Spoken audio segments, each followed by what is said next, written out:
Yep, here it is. Most important meal of the day, breakfast.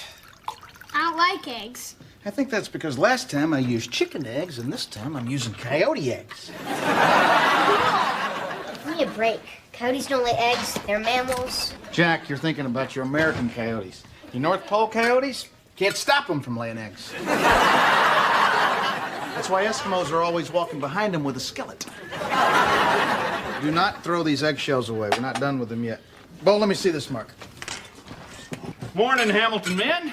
And Rodney? Morning, Barry. Want some breakfast? We're having coyote eggs. Coyote eggs? I love those. They go good with snake milk. We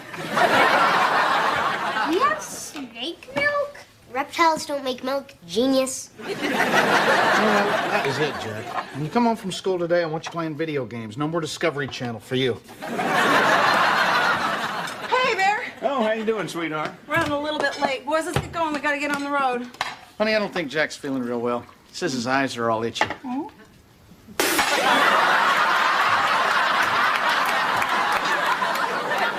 See, Jack, that there is a spit take. Hard to pull off, but once you find it, it's like finding the sweet spot on a baseball bat.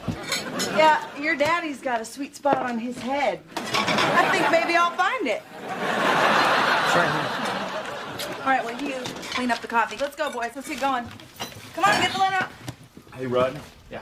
I stopped by to ask you a favor. A favor? Barry, I already work for you so you can supplement my income. I let you come to my comedy gigs and you laugh at jokes you've already heard. Haven't I done enough for you already? You remember that tornado that came through a couple years ago and took out that wing of the public library? Oh, yeah, that was a bad one. They say the books on trailer parks were hardest hit. Well, since I rebuilt the library for free, the mayor wants to give me some kind of a plaque. Oh, man, Barry, that's great. Proud of you. Yeah, but they also want me to make a speech tomorrow. So I was thinking that maybe you could help me out with a couple of jokes or something. Oh, Barry. Didn't you tell them that speaking in public scares the hell out of you? That when you do, you start to shake and stutter and sweat? Well, I tried. The whole darn committee was on the phone, and, well, then I started to shake and stutter, and then my lower intestine made this sort of gurgly sound that sounded like okay.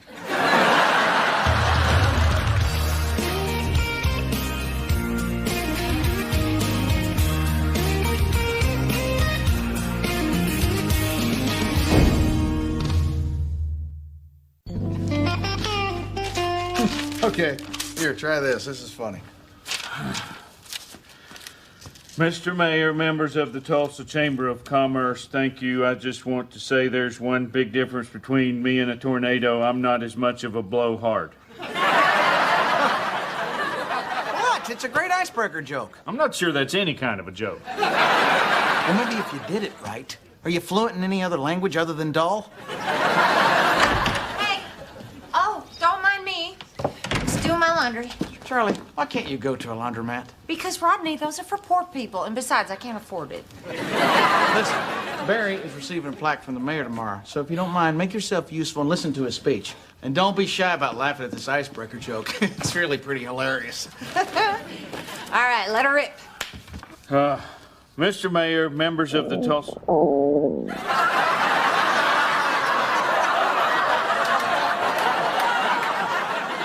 What was that sound? Did somebody just say, okay? That's it. I can't do this. Charlie, go do your laundry. Okay. Look, Barry, this is a vocal exercise for public speaking. Just say red leather, yellow leather, red leather, yellow leather over and over again. Okay. Red leather, yellow leather. Red leather, yellow leather, red leather, yellow leather. Are you just messing with me? No, this is a proven vocal technique that it's been used by actors and news reporters and leather salesmen for years. Red leather, yellow leather. Fine, Jack. You go hide out back, but I'm bringing your father to talk to you as soon as I get him as good and mad as I am. What's the problem? Your son got detention today. What did he do now? I think I'll let him tell you himself. Barry, I'll be right back. Red leather, yellow leather, red leather. What is he doing? He's in the market for a beanbag chair.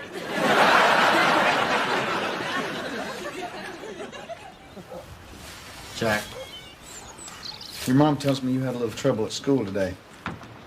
I want you to know I'm disappointed in you. Me and your mom did not raise the kind of boys who get detention, and we're not going to tolerate that kind of behavior. Now, you want to tell me what happened? I stuck eggshells in my eyes and made my new teacher spit water.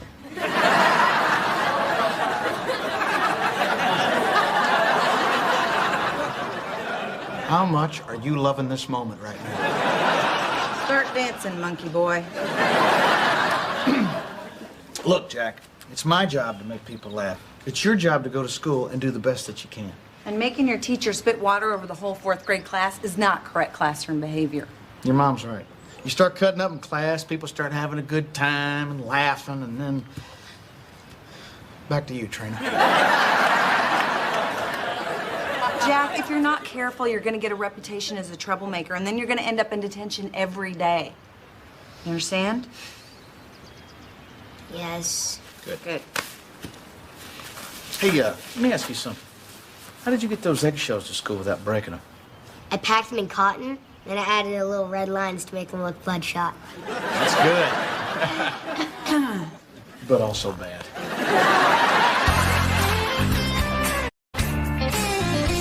Oh, God. 3 hours till my speech. Where's a damn tornado when you need one? Larry, help me out. You know, when you lose a golf bet, you don't have a problem going to a wedding dressed like a bridesmaid. Excuse me, it was double or nothing. I was the bride. Exactly. So why are you so embarrassed to get up in front of people and make a speech? I'm fine embarrassing myself when I'm trying to. You know, Rodney, I'm going to tell you something I never told anybody. My greatest fear in life is embarrassing myself in public when I'm trying to be serious.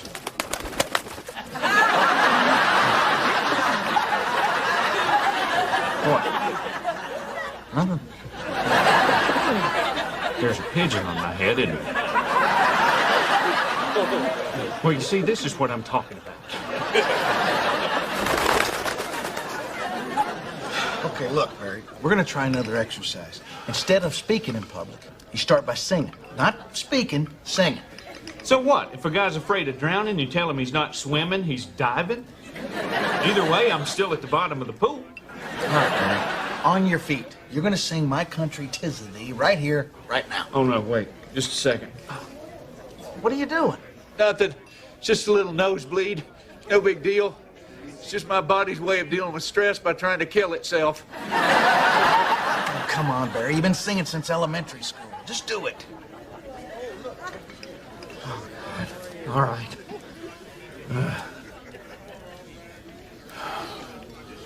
My country, 'tis of thee, Sweet sweet land of liberty. Of thee I sing. Land where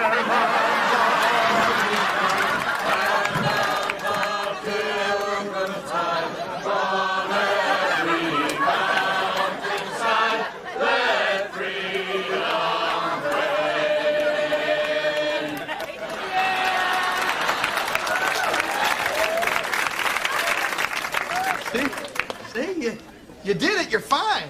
Well, wasn't as bad as I expected, but no, I still needed help, even though it was a song I knew. Barry, you're ready. You know the speech. You sang a song in public and survived, and we've been real careful not to put anything in your stomach. It's going to say something later you'll regret. Okay. Just remember, Okay. I'll be at that ceremony with you. I won't let you fail. I'm there for you, buddy. Okay.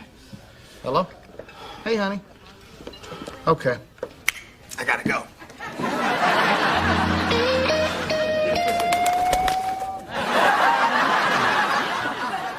Would it kill somebody to close a window in this place? What's going on? Is Jack okay? Oh, yeah, he's fine. In fact, you'll enjoy this. Seems as though he took a ball of rubber cement, stuck it up his nose, and pulled it out like a giant booger. Ain't that a hoot? Damn. He's only 10 and he's doing jokes on a 7th grade level. Rodney, this is serious. Now he's got to stay every day after school this week. I mean, it's like he wants detention. A week of detention for a booger joke? That's a 2-day offense tops. Mr. and Mrs. Hamilton, hi. I'm Linda Preston. I'm Jack's teacher. Oh, hi. Nice to meet you. You're Miss Preston? Yes. Why? I just wasn't expecting someone as much as you are. Rodney, I'm sorry. Usually my husband's a little more articulate than that. You know, that's really interesting, because sometimes Jack has the same problem. I bet he does. What are you talking about? Miss Preston, you're not the same teacher Jack has detention with, are you? Well, yes, I am. Okay.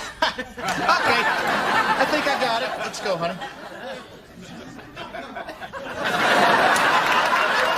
Come on, it's obvious. Am I alone here? Anybody?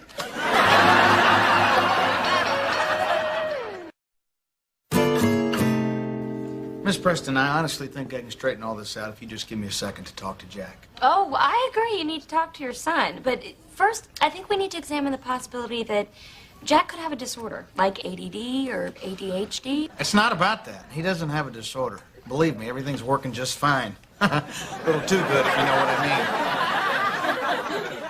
Which, obviously, you don't.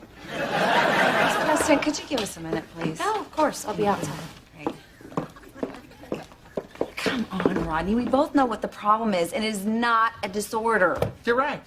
He doesn't have ADD. He's horny. What is wrong with you? Jack can't be having those feelings. He's only 10. Trina, it's the way boys are.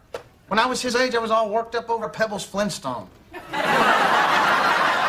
The grown-up version, not the baby kind. Come on. I'm serious. Leggy, tiger dress, bone in her hair. I'm not real proud of it, but it worked for me. Rodney, you just don't want to admit the fact that he's been imitating you, and now he's becoming a troublemaker. He's becoming a troublemaker because Miss Preston supervises detention. If she coached basketball, he'd be the next Michael Jordan. If she taught music, he'd be the next Mozart. And if she taught dentistry, I think 2 examples is enough. Hello? Red leather, yellow leather.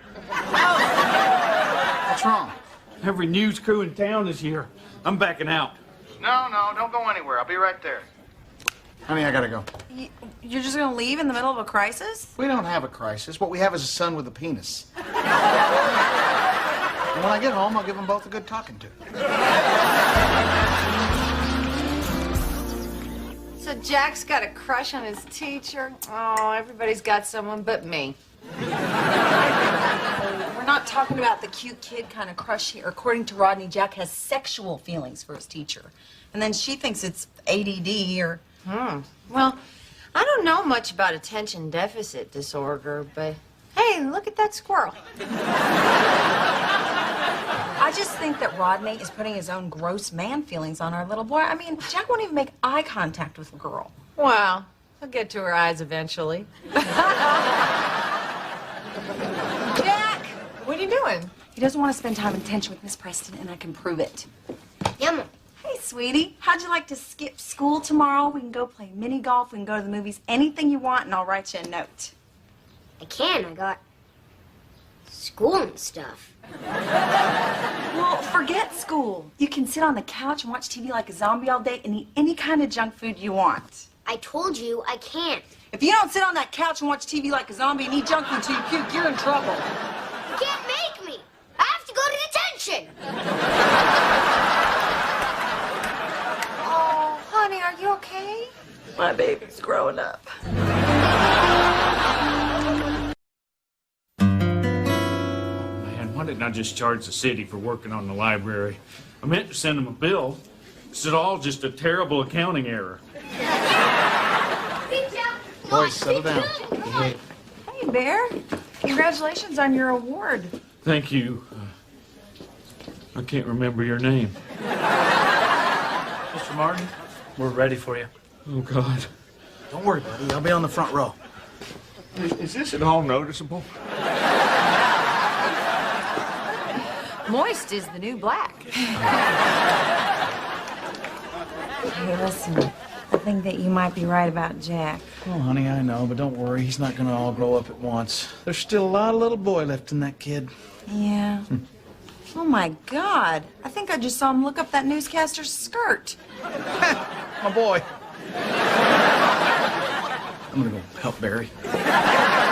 Ladies and gentlemen, if you'll please take your seats. Sorry, sir. The front row is for the mayor's staff only. You need to sit in the back. No, I work for the mayor. I'm his chief of staff. That's the mayor's chief of staff. Could you keep it down? He doesn't know it yet. Back of the room, chief. Welcome to the newly reopened Prairie Avenue Library. God, well, let me sit up front. Brought to you by the generosity of our guest of honor. I am pleased to present this plaque of appreciation to Mr. Barry Martin.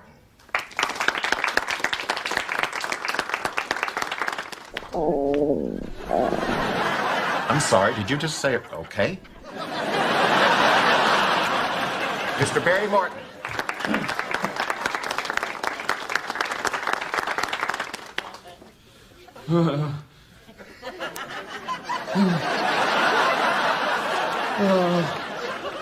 Mr. Mayor, red leather, yellow leather, red leather. The difference between you and a tornado. What? What are you doing? Cueing him. Pull hard. Oh, yeah. Mr. Mayor, you might say that the only difference between me and a tornado is that I'm not as much of a blowhard.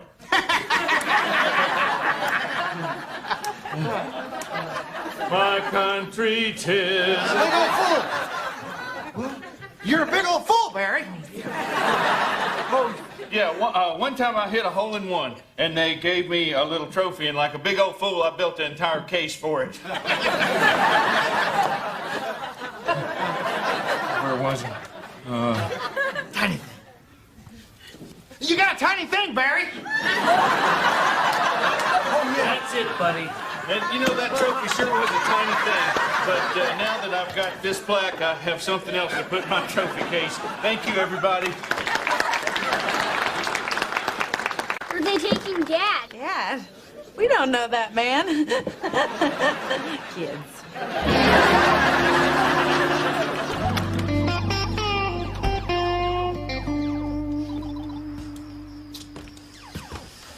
Hey, Jack. I need to talk to you. See this. Well, let's get right to it. What's going on with you and Miss Preston? Jack, we're just a couple of guys talking here. You know, man to man. I just like being around her, that's all. She's pretty, and she smells good. She just makes me feel different. Mm-hmm. I think I love her, Dad. Yeah, buddy, it sounds like you got all the symptoms. She feel the same way about you? Well, she does keep giving me detention. The other day she said my lunchbox was really cool. Oh, man, she's got it bad, Jack. Well, I guess the next step is you're gonna have to move in with her. Huh? Yeah, that way you can carpool to school together. I thought we could just keep seeing each other in detention. No, you can't do that. Well, why not? Well, son, you gotta put yourself in her position. You know, after you and Miss Preston are married, you're gonna be out at fancy dinner parties with important people like Principal Nidecker. And she's liable to be embarrassed about having a husband who's in detention all the time. Jack, you know how lucky you are. You found the love of your life and you're only 10 years old. Hey, Dad? Maybe I'm not really in love. You think maybe it's just a crush? I had a lot of crushes when I was your age. Ever on a teacher? Miss Gatewood, 5th grade. She had such long blonde hair, and such a beautiful smile, and such an amazing set of encyclopedias. Dad? I'm sorry. So you done with the detention? Yeah. That's good. Well, why don't you go get ready for bed? I love you, Dad. I love you, buddy. Love you too, Mom. I love you.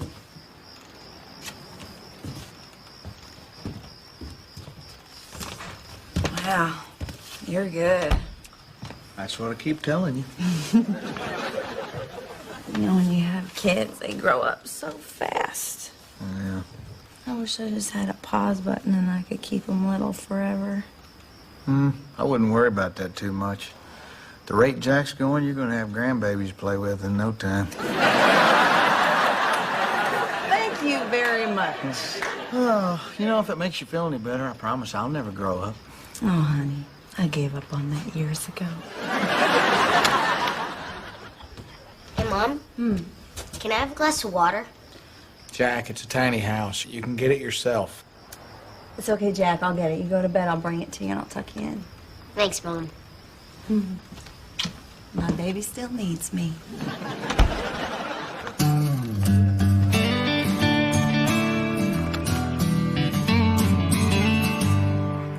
Well, thanks again for all your help, Rodney. Couldn't have done it without you. Anytime. That's an interesting word, anytime. Kind of means like whenever. Like, you know, whenever somebody needs help. Good Lord, Barry, what you do now? Last month, I sponsored a Little League team, and now they want to make me the keynote speaker at their team banquet. You have got to stop doing nice things for people. Don't I know it?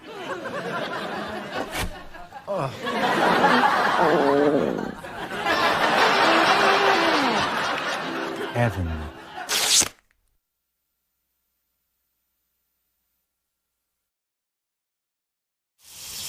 I like working clean, others they prefer dirty. When I'm strapping my privates, makes me feel so pretty. Rena, you doing the laundry? The hot water's out. And the cold water. Oh, damn it. Why did I have to repeat? Oh, never mind.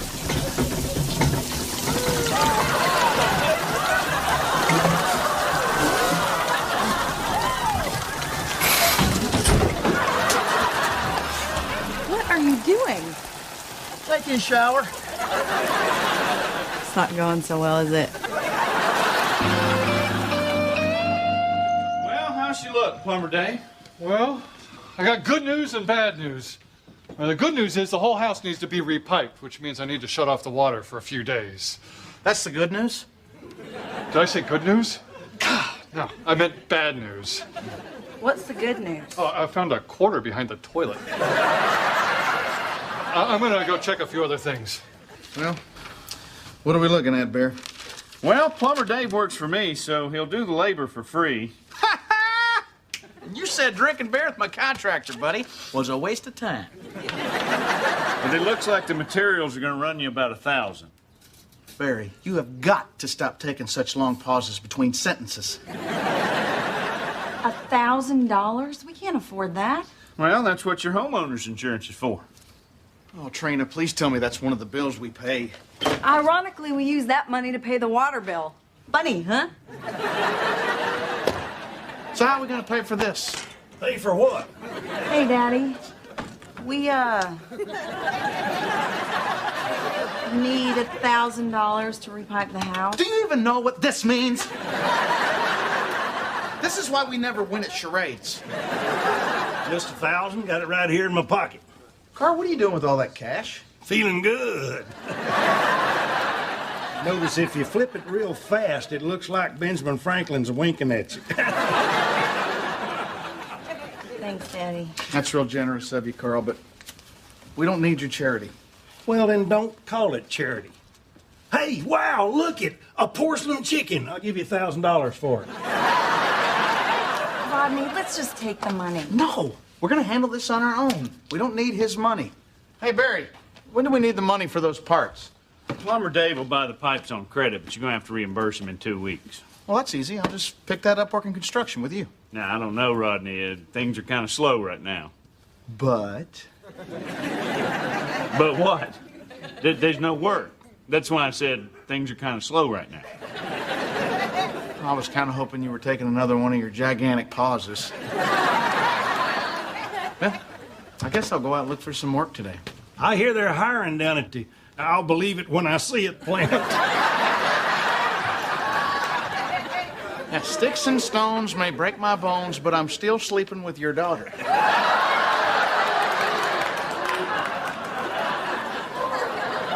Well, I got good news and bad news. The good news is you need a new water heater. That's going to run about $400. The bad news is, damn it, I did it again. Well, just throw it on our bill. Well, unfortunately, this puts me over my credit limit. I'm going to need the money up front. The plumbing, the water heater. Rodney, nothing works in this house. Oh, wait, I do.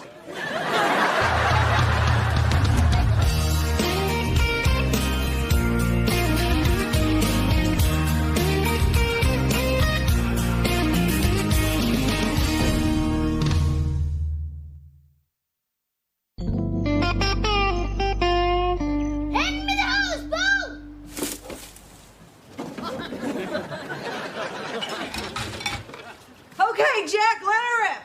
Let her in! Are you guys stealing water from the neighbors? We're not stealing, we're secret sharing. Oh, that's a convenient way of looking at it. What? Water's natural. It comes from the earth. Whose rock is that? Whose squirrel is that? Whose cable is that? You thirsty people will rationalize anything. Get off my land. More pressure! More pressure! Hey, you want me to take the kids till you get your water back and your dignity? Oh, thanks. That's very sweet. They're fine. Well, come on. I can use a little quality time with my nephews. The Shefflins are home! The Shefflins are home! Abort! Abort! What's that? Turn off the hose and get over here. No. You help your brother. It's too late. He's a goner. Bo, where'd you get that frisbee? I'm secret sharing it. You sure you don't want me to take the kids? Maybe that is a good idea. Boys, you're gonna spend a few days at your Aunt Charlie's. Oh, yes! Yes! Hey! We're not even jealous! Hey, I love you. I'm a hugger, too. Hey, Plumber Dave, let me ask you a question. How come you go by Plumber Dave? 'Cause I'm a plumber. I know that, but Barry, he's in construction. He just goes by Barry. 'Cause he's not a plumber. Well, that clouds things right up. Hey, listen, I'm still working on the money for the parts. I really appreciate your patience. What do you mean? You're all paid up. What? Dishes are soaking and the boys are going to Charlie's. Did you pay Plumber Dave? Yes. With what? You didn't do some sort of plumbing indecent proposal thing, did you? No, I got the money from Daddy. Oh, Trina!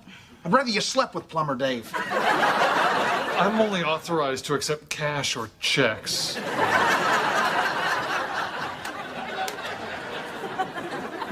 Look, we talked about this. We decided not to take the money from your dad. No, you decided that. It's the same thing. When I decide something, we decide something. It works both ways. Exactly. And when the water heater broke, we decided to take the money. We'll pay him back when you get work. Trina, I don't have a comedy gig lined up for 2 weeks. There are no construction jobs. Nobody's hiring. I've been all over Tulsa today. Well, that's all the more reason to take the loan from Daddy. I don't want to owe the man anything.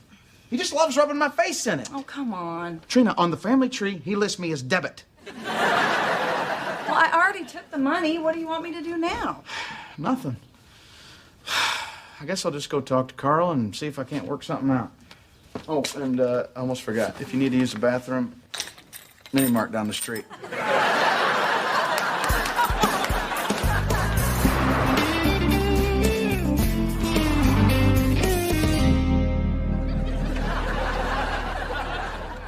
Boy, you really do like yourself, don't you?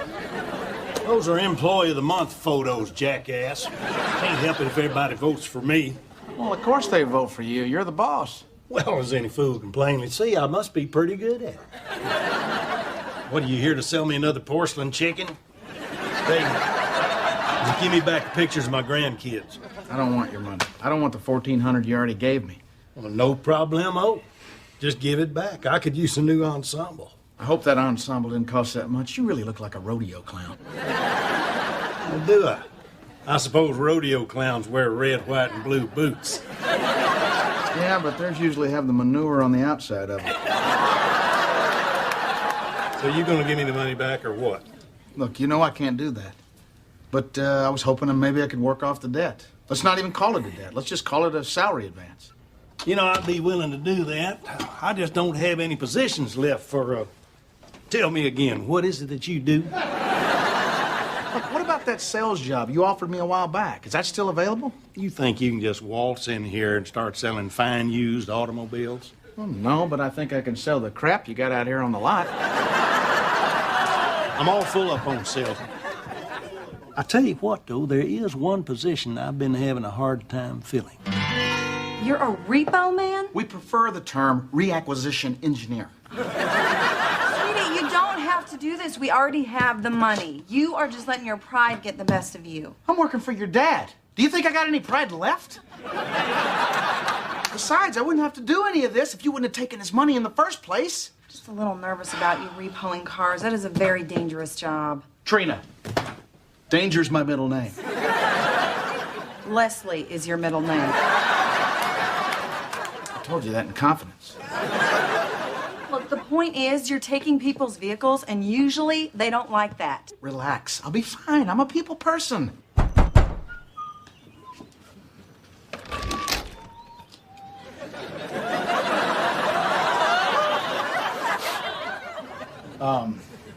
Howdy.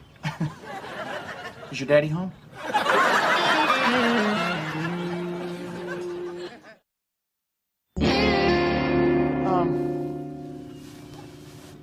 Good morning. I hope I didn't interrupt your breakfast, beer. Anyway, I'm here on behalf of well, bless you. I'm here on behalf of Carl's Used Car Emporium, and I hate to tell you that you just became eligible for a free wash and wax. Not you, your car. So if you don't mind, I'm gonna take these keys like this here. Hey, world's greatest lover. I lost in regionals. So then I told this giant that I was just gonna wash his car. Then I took his keys and I got the hell out of there. That was great. Man, nothing good like that ever happens doing construction. What about when Cecil Minton fell in the cement mixer? I guess. You know, you should come with me sometime. That is, if you don't mind dancing with Danger.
Now, explain to me again why I have to be wearing a hot dog suit. See, Barry, it's a diversion. See, we set up a hot dog stand on the side of the street. Guy pulls over, gets out for his free hot dog. I jump in, I'm out of there. I still don't get why I'm wearing a hot dog suit. That's just for my entertainment. Now, the plastic deer and the smoke bomb were our friends today. Why are we turning on them?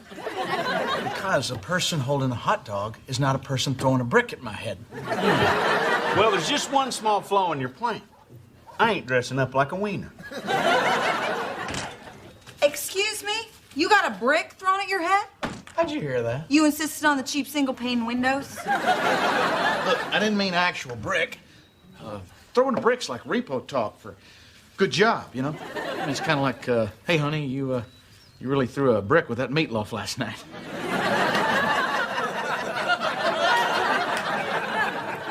Rodney? Okay, on my last job, some guy threw a brick at the back window, busted it out. It's no big deal. That is a huge deal. You could have gotten hurt, and if you got hurt, I'd kill you. You know, I know you meant for that to be sweet, but it kind of came off like a threat. Honey, I can take care of myself. These deadbeats don't scare me. Rodney, that is it. Now the bricks are flying at your head. Your repo days are over. I forbid you from doing it anymore. You forbid it? Oh, you heard me. Well, that's interesting, because I forbid you to take the money from your dad. You did it anyway. I'm not talking about this anymore. Yeah, well, I'm not quitting that job. We got a debt to pay off, and this is how I'm doing it. And I forbid you to forbid me from doing that. Yeah, that's right.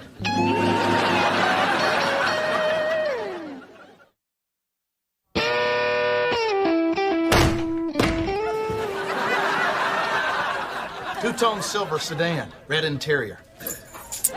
Chalk it up, big boy. Looks like your unholy reign as employee of the month is over. Give me another assignment. Make it a hard one this time. I'm getting bored. There's the address. You know, if you told jokes half as good as you repo cars, you'd be a millionaire. Yeah, and if I was a millionaire, I'd buy you a toupee made out of something that never had a saddle on it.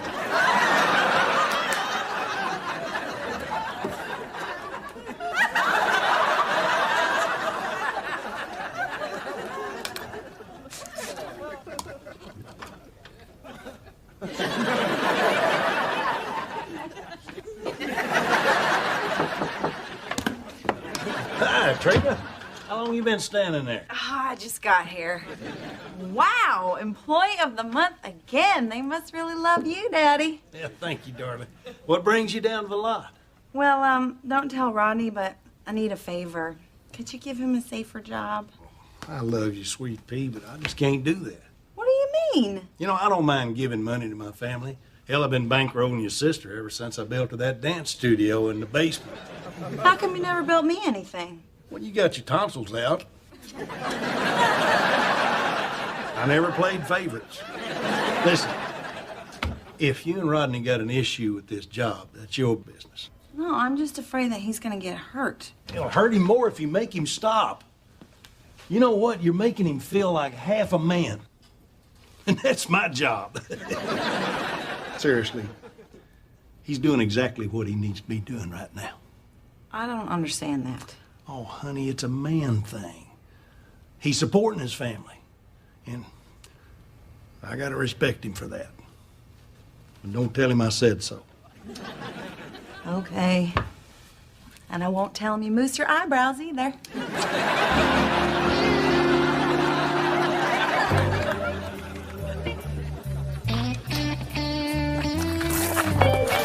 Oh!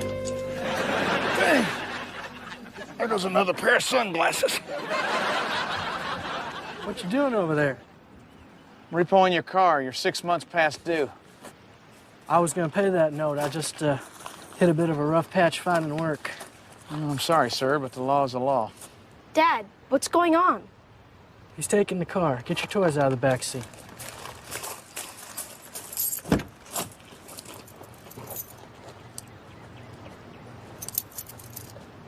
Here you go.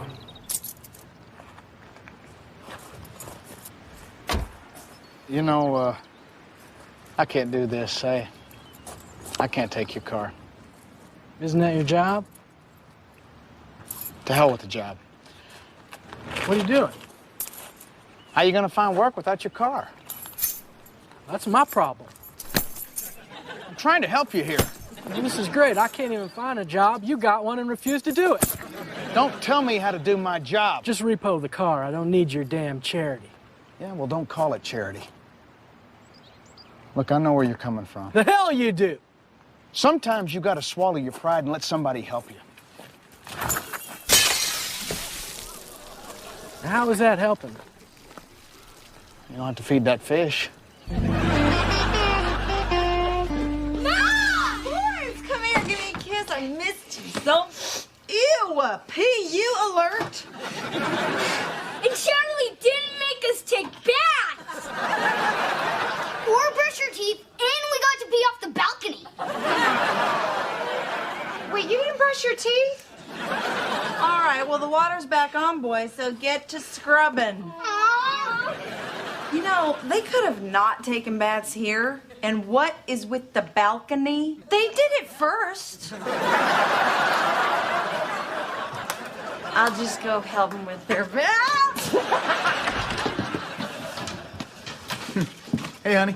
Hey, see you survived another day on the streets. Yeah, more or less. Listen, I've been thinking about it, and I don't like it. But if you want to be a repo man, you can be a repo man. What changed your mind? Well, I talked to Daddy, and he got me to see your point of view. Do you have another daddy I don't know about? And now I know how important this job is for you, so you can just keep doing it. No. I'm done. I don't want to be a repo man anymore. Why? Honey, there are people like us out there. We're only one missed bill away from having our stuff repossessed ourselves. Oh, sweetie, don't worry about that.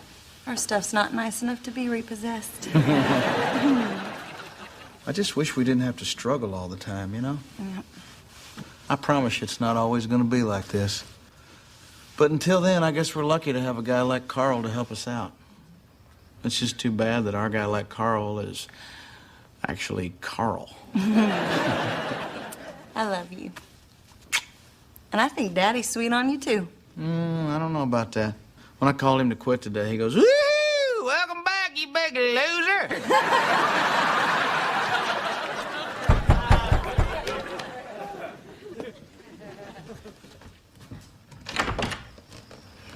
I talked to my supervisor, and I have good news. I'm in.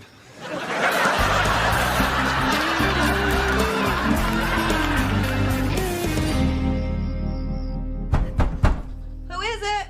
Repo man! I'm sorry, ma'am. You're late on your payments again. Oh, Repo Man. Isn't there anything I can do?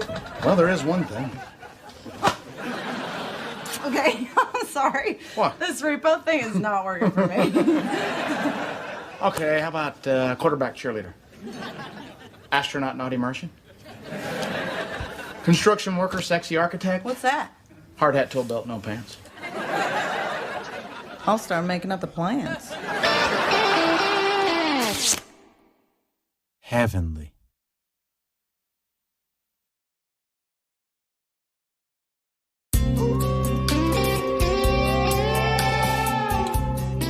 You know, I've always loved Halloween.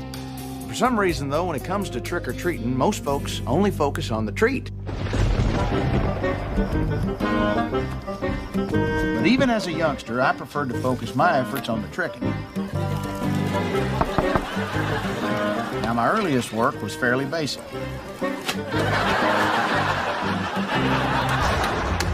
The older I got, the more sophisticated my pranking got. Eventually, I learned it's better to watch your pranks unfold from a safe distance. But last year, I officially became a master prankster. Self-titled, of course, since there's no official governing body. I am so good at this. Anyway, Halloween is definitely my favorite holiday. And I'm pretty sure it's Trina's least favorite holiday.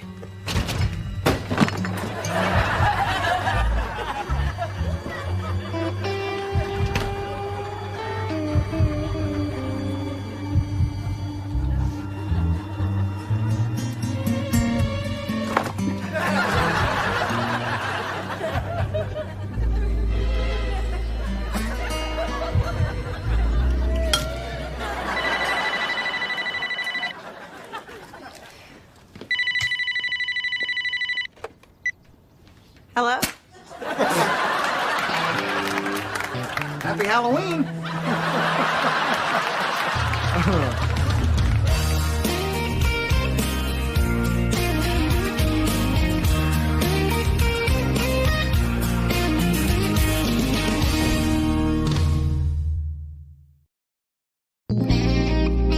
That was fun. Yeah, let's do it again tomorrow. What you doing? Oh, I'm fixing this bench so that when your daddy sits on it, it'll fall apart and he'll fall on his butt. That's mean. No, sweetie, it's a prank, so it's not mean. It's funny. Like what Dad did with the phone. No, that was mean. Well, the only way that this is going to be funny is if your daddy doesn't find out. So you have to promise to keep it a secret, okay? I promise. Okay, Mom. Hey, boys. Hey, honey. Hey. What are you doing? Oh, nothing.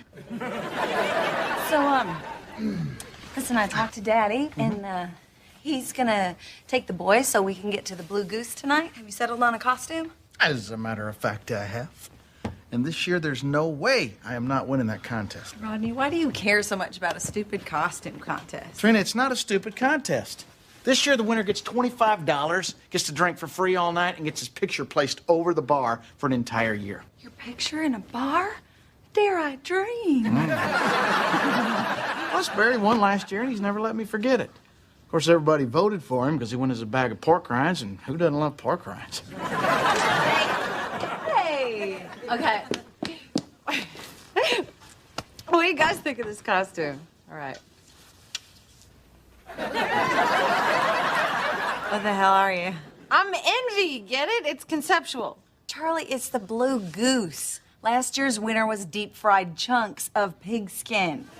Clever and delicious. Gotta hand it to Bear. So listen, you're still coming over tonight to help me take the kids trick-or-treating, right? I guess so, but now I gotta find another costume. Perhaps something in the white trash snack food area. Dad! Yeah. No secret. You do? Yeah. I mean, what? That when you sit on the piano bench, it's gonna fall down, but it's not mean, it's funny. So your mom's trying to prank me, huh? Well, ain't that cute? Bo, nobody likes a tattletale. Here's $1.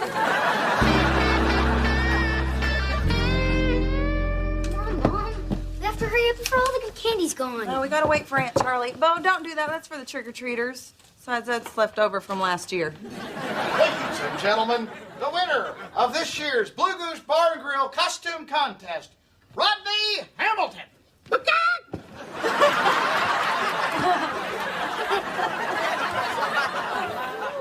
Man, is it good to be out of that egg. You look great. If they don't put your picture up in that bar, I'm gonna lose faith in the entire bar contest system. Dad, you going trick-or-treating with us? I wish I could, but it's your mom's turn this year. Good, because only dorks wear tights. I'm wearing tights! I know, and you're a dork. Don't listen to him, Bo. Guys who wear tights are cool, like me. I want to change. No. Nobody's changing. Okay, but we gotta get going here. You guys have fun. I'm just gonna be here passing out candy. Hey, you think it'd be funny if I just left the door open so that trick-or-treaters could see a big blue goose playing the piano? Yeah, that's a great idea. Okay. Nah, on second thought, that's really dumb. Okay.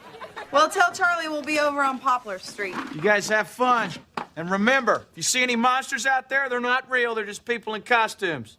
Except for the vampires. Have a good time. Bye. Oh, boy.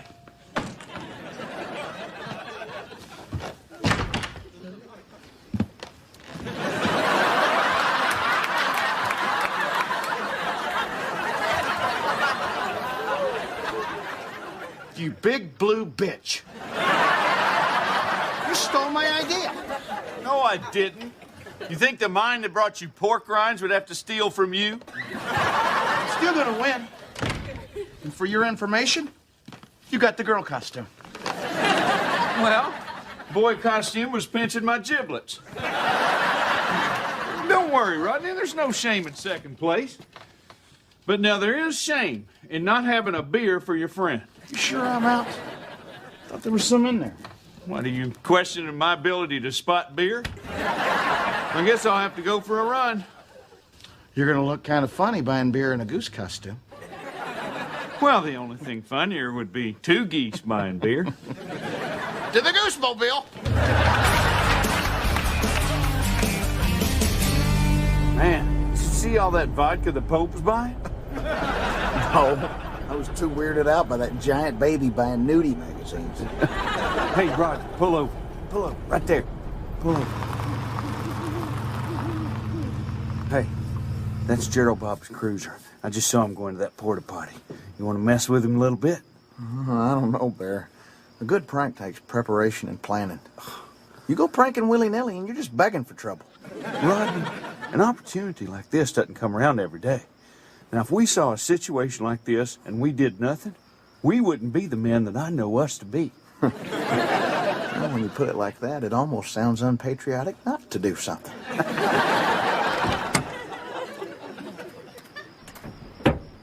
Sure he's in there? Positive.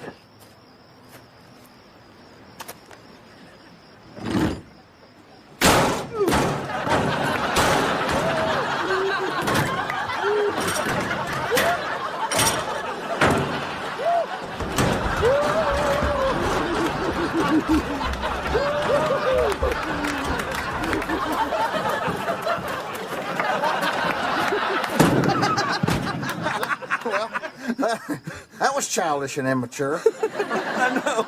I enjoyed it too.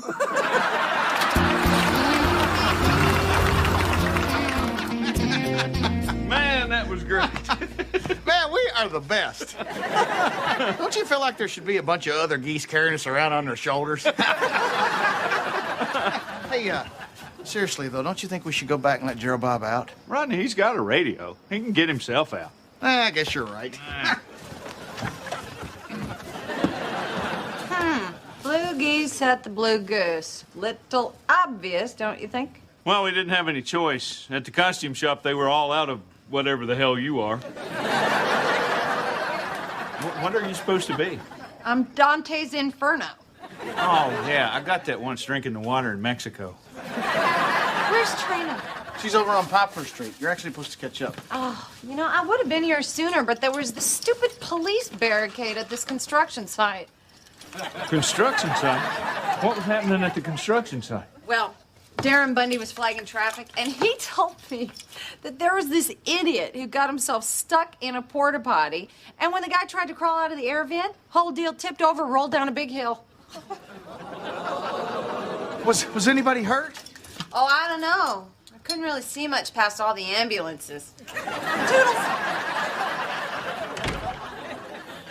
See, Mary? This is why I plan. This is why I carefully diagram things out on cocktail napkins. Now, look, just relax. There's no reason to panic. How do you know? What if they connect us to the construction site? Where's your beak?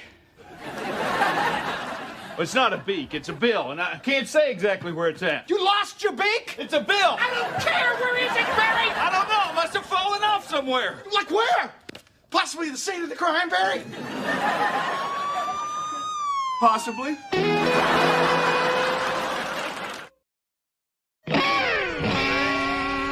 Oh, it's Gerald Bob.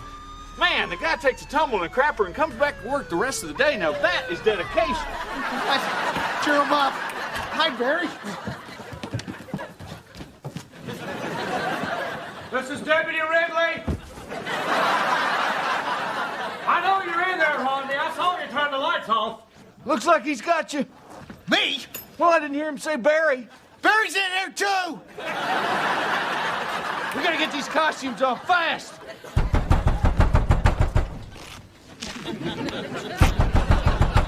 Oh, now I ain't got all night.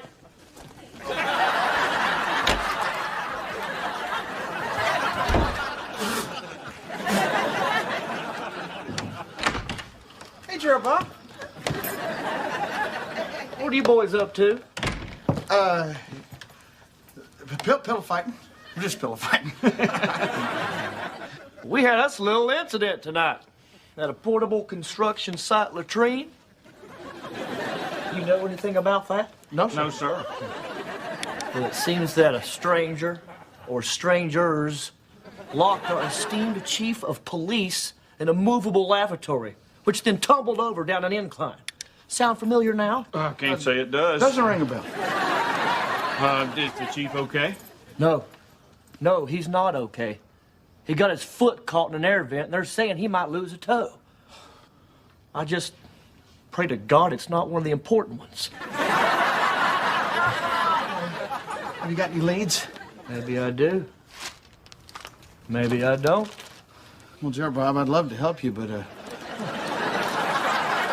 we've been here for hours. Just the two of you. And you've been pillow fighting in your underpants the whole time. Well, we stopped once for a juice box.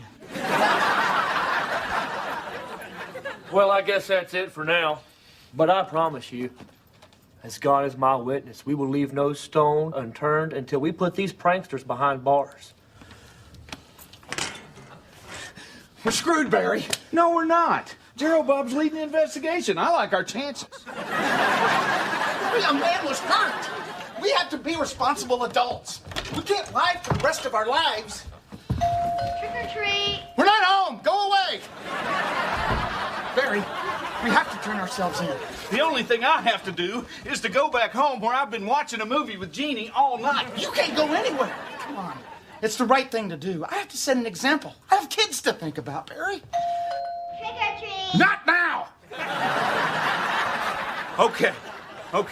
We'll turn ourselves in, but don't you think you ought to leave Trina a note? I mean, since we are marching off to prison and all. Yeah, I guess. Okay. Yeah, and maybe grab some pictures of her, too. You can use those for currency. Okay, what should I write? Should I say? Barry? Barry! You jackass! Barry! Well, everyone in this town is a moron. Well, so what if nobody got your costume? I mean, who's read Dante's Inferno? Dante's Inferno's a book? Hey, why is Barry running down the street in a Blue Goose costume just like yours? Because he's a copycat and a traitor. Trina, I am in trouble. Serious trouble. What? What happened? Me and Barry pushed over the chief of police in a porta potty. He may be losing some toes. You dismembered the chief of police? Man, that is going to sound really bad to a jury. Listen, I just need you to take me down to the police station. I'm going to turn myself in. Okay, I get it. This is just some prank to get me to go down to the police station for some reason. We have a party to get to. The porta potty was a prank. It backfired, Trina. This is real. I swear it. I'm sorry. I'm not biting. What are you supposed to be now? My inner self. The woman behind the mask, the fragile, sensitive. Gave up, didn't you? Yeah. Trina, can you focus on what's important for a second? Your husband is going to jail. Okay, yeah, whatever. I'm not kidding, Trina. I will not be here when you get home. Okay, well, you have fun in jail. Well. Where are we migrating to, Rodney? Mexico? Hold your wings, Phil.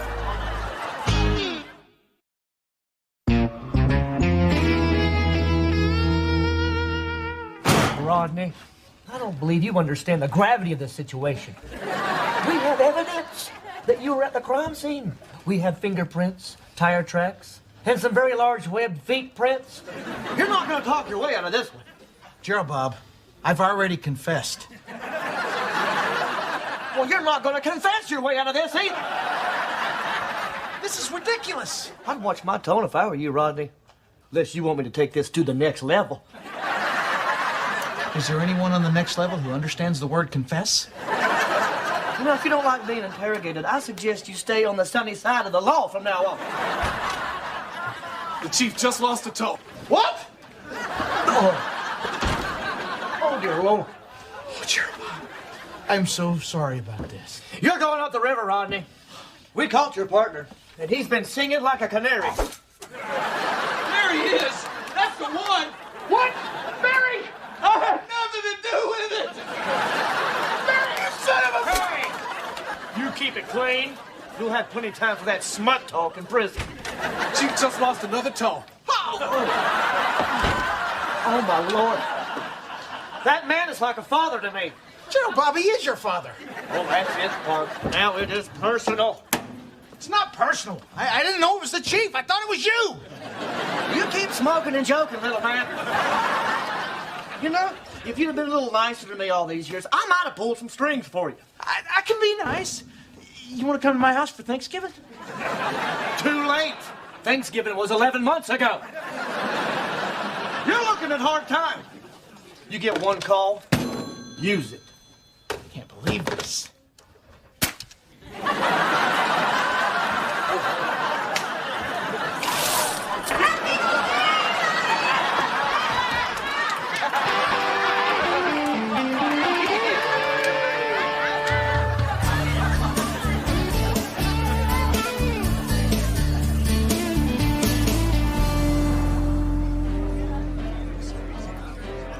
You know, I am really impressed. It is great to know that after 10 years of marriage, you can still surprise me. Oh, were you scared? Yeah, but after the first 5 years, I started to relax. There's still a lot of things I don't get. I mean, I know the piano bench was to throw me off, and I know me and Barry in the same costume was for the beak evidence, but how did you know you could get me out to the construction site? By forcing a beer run. So you hid my beer?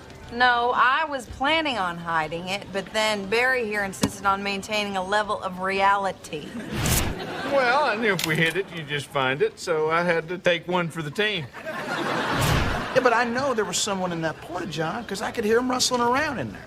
That would be me. I was never in any real danger because I was prepared, as any highly trained peace officer would be.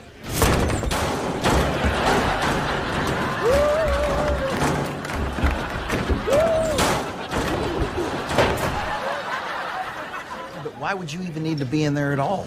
Well, Barry figured I should be in there in case you decided to take a look. Why would I look? I was pulling a prank. If I looked, you'd know it was me rocking the john. Well, that might be true, but Barry said that, well, he just figured that... Damn it, Barry Martin! Why'd I have to be in there? Well, technically you didn't, but you can see how the whole idea just tickled me.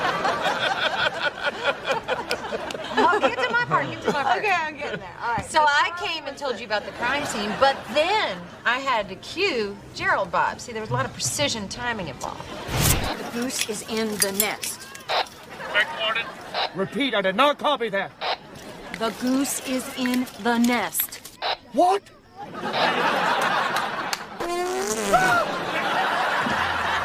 You're up, Sherlock.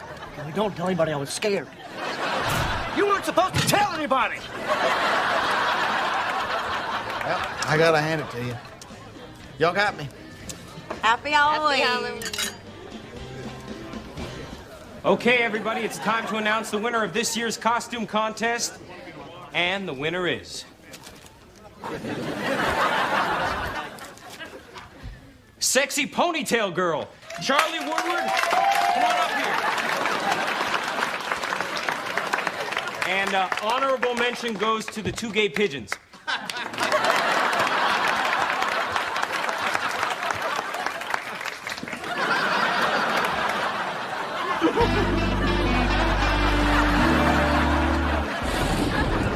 We have evidence that you were at the crime scene. We have fingerprints, tire tracks.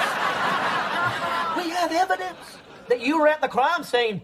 We've got fingerprints, tire tracks. Jerry Falwell, that's what it is. We got fingerprints. Tire tracks. And some very large webbed feet prints. You're not going to talk your way out of this one.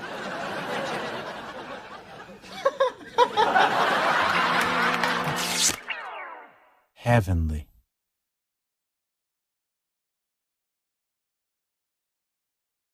Rodney, we're home. You guys come in here. I got something I want to show you. Hey, I appreciate you setting the table, but usually the tablecloth goes on the bottom. What's under there? Boys, as you grow older, you're going to find that you have special childhood memories that stand out from all the rest. Now, I want you to prepare yourselves because this is going to be one of them. Cookies! Thanks, Dad. No, look, it's a train set. Aren't you a little old? It's for you guys. What does it do? Goes forwards.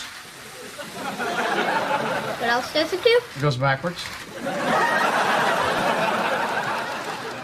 Jason Fox has this video game where you blow up a German train in World War II. I guess they didn't have that at the toys your grandpa played with or us. Okay. So nothing blows up. But look, it comes with a village. Can we blow up the village? No, nothing blows up. It goes round and round. Now sit down, don't touch nothing, and let's have some fun. Huh? It looks styrofoam. Cool. So, guess who called today? Nick Nolte? No, for the 100th time, Nick Nolte did not call. Your mom called. Are you sure? They have the same voice. All right, I'm gonna say this real fast so it doesn't hurt so bad. Your mom's coming tomorrow to stay with us for a few days. Trina, that was not fast enough. I can't deal with her right now. I got this whole train fiasco, and we're out of cereal. Rodney, I know that she's a handful, but she's fun, and the kids love her. Trina, I love her too, but she's a terrible influence on the boys. She smokes too much, she drinks too much, she's been married so many times. When I see her, I don't know whether to hug her or throw rice at her. It hasn't been that many times. Patsy Eleanor Hamilton Bishop Joplin. Bishop, no relation. Ramirez Wheeler. Let me just try. All right, I'll try. But I can only take so much of her, and then you're going to have to take over. And my cue when I've had enough will be, "Hi, Mom, how you doing?" Rodney, she's gotten a lot better. 6 years with Lonnie Wheeler has settled her down some. I love that guy. If it wasn't for him, I don't know how I'd get through her visits. And when he gets here, I'm taking him out for a beer in Canada. Rodney. You're right. Mexico's closer.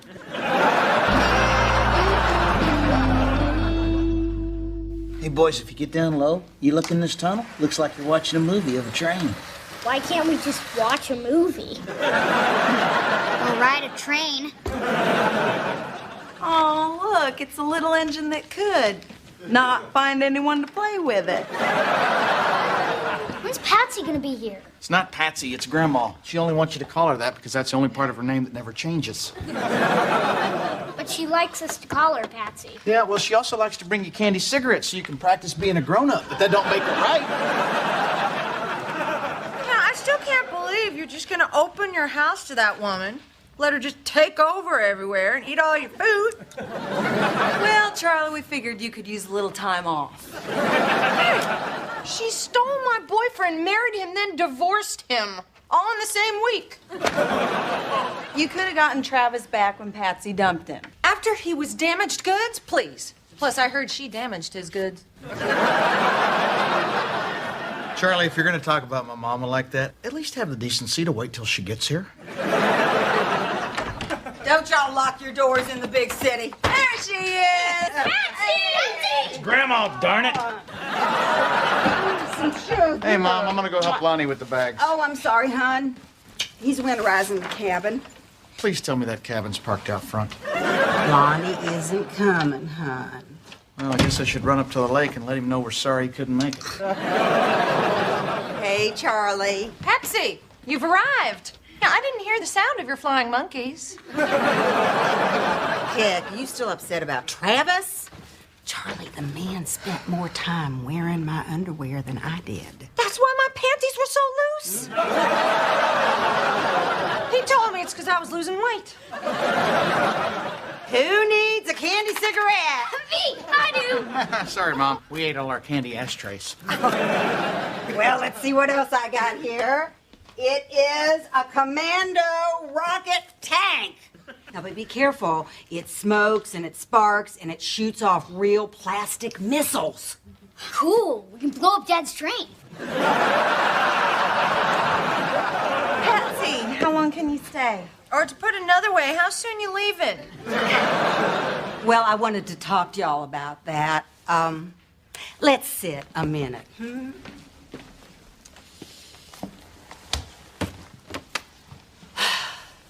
I didn't tell y'all everything on the phone. I'm here for a specific reason. I have to see a doctor. Well, a specialist, actually. A specialist for what? I'm gonna have a surgery. Oh, my God. Boys, why don't you go play in the backyard? No, no, no. They're big enough to hear this. I'm getting a boob job. You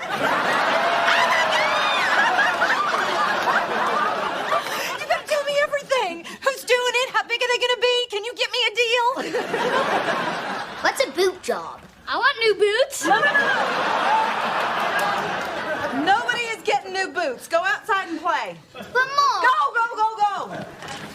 You're getting your breasts done? I sure am, and I've got these before photos where they marked me up. Are you trying to blind me? So what's it gonna be? Saline? Silicone? I haven't decided yet. I've got samples of both in the car. You got boobs in your trunk and we're just standing here? Well, come on, you can help me carry them in. They are slippery little suckers. Remember that time your mom visited and told us she was switching her knitting from cotton to acrylic yarns? Yep. That was nothing like this.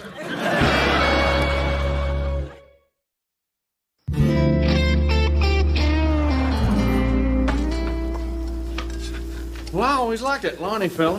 Why didn't he come? She says he's at their lake cabin, but I'm starting to wonder what's up. New breasts, a woman her age. Hey, careful now. She's not that much older than I am. In fact, I've been trying to figure out a way to tell you that I think your mama's hot without creeping you out. I'd watch that. The last one of my friends that said that became my third daddy. Dad, heads up. Boys, how many times have I told you, stop playing catch with your grandma's boobs? But Dad. No butts. No butts and no boobs. Good luck with that rule in a few years. What do you think of Miss March? Would those look good on me? I like Miss October better, but maybe that's just because I like long walks on the beach, too. I'm betting her mama didn't teach her to sit like that. Did we set aside the pornography long enough to eat? Right, it's not pornography, it's research. What do you think, Barry? I think there's too much gravity at my house. Barry, would you knock it off? You're just egging her on. Come on, they're just my breasts. It's not like you haven't seen them before. Yeah, and me and that cop would have preferred if you'd have just paid the speeding ticket. Let me ask you something. What does Lonnie think about you getting these things? Well, the way I see it, it's none of his business. Heck, he doesn't even pay attention when I get my hair done. Oh, that's awful. Mom, would you mind joining me in private so that we can talk about your privates? All right, let's have it. What is going on with you and Lonnie? Nothing. You got an ankle tattoo when you left Harlan Joplin. You got a belly button ring when you left that Ramirez fella. Something's up, Mama. I know it. All right. We're getting a divorce. It just didn't work out between us. Sometimes that's just the way it is. Huh, sometimes. How about 6 times, Mama? 6 times you've gotten married, 6 times you've gotten divorced. Lonnie just got a little boring. Speeches get boring, sermons get boring. Lectures get boring. Exactly. But relationships take work. You don't just give up because you get bored. You wouldn't know anything about it. I know Lonnie was good for you. Hell, he almost had you up to acting half your age. Out of all my dads, he was the best. Well, it is my life, and I have decided to live it the way I want. Yeah, that's what you've always done. You know, it'd be nice if you'd start putting other people first for a change. You're a grandma now. I love my grandkids. You love spoiling them? Like last night, we did not put that little TV in your room so you could keep them up half the night watching it with you. They've never seen The Wild Bunch. Now that is just wrong.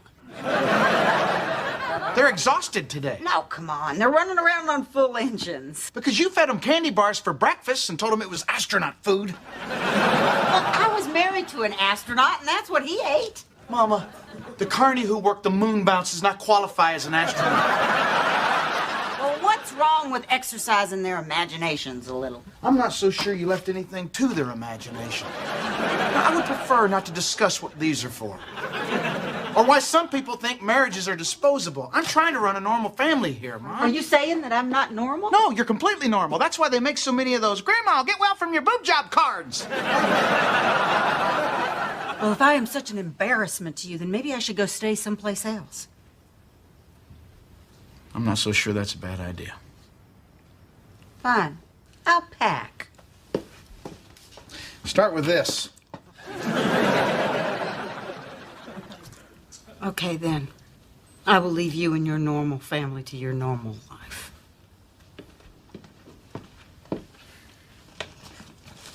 Dad, can I sleep on my space pillow tonight?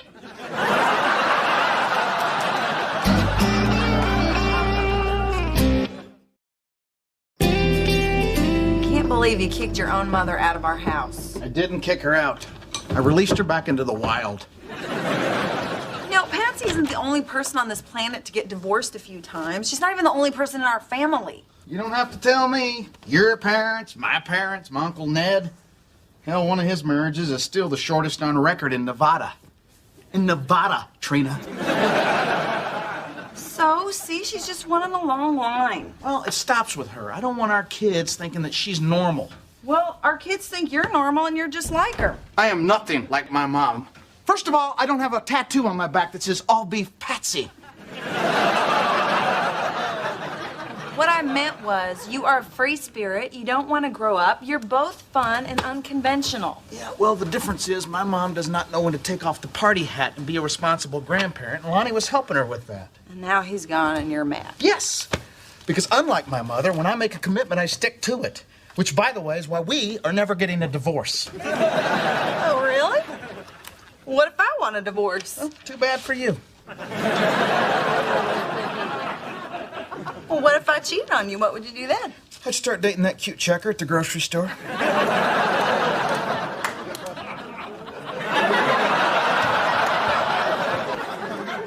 I said that too fast, didn't I?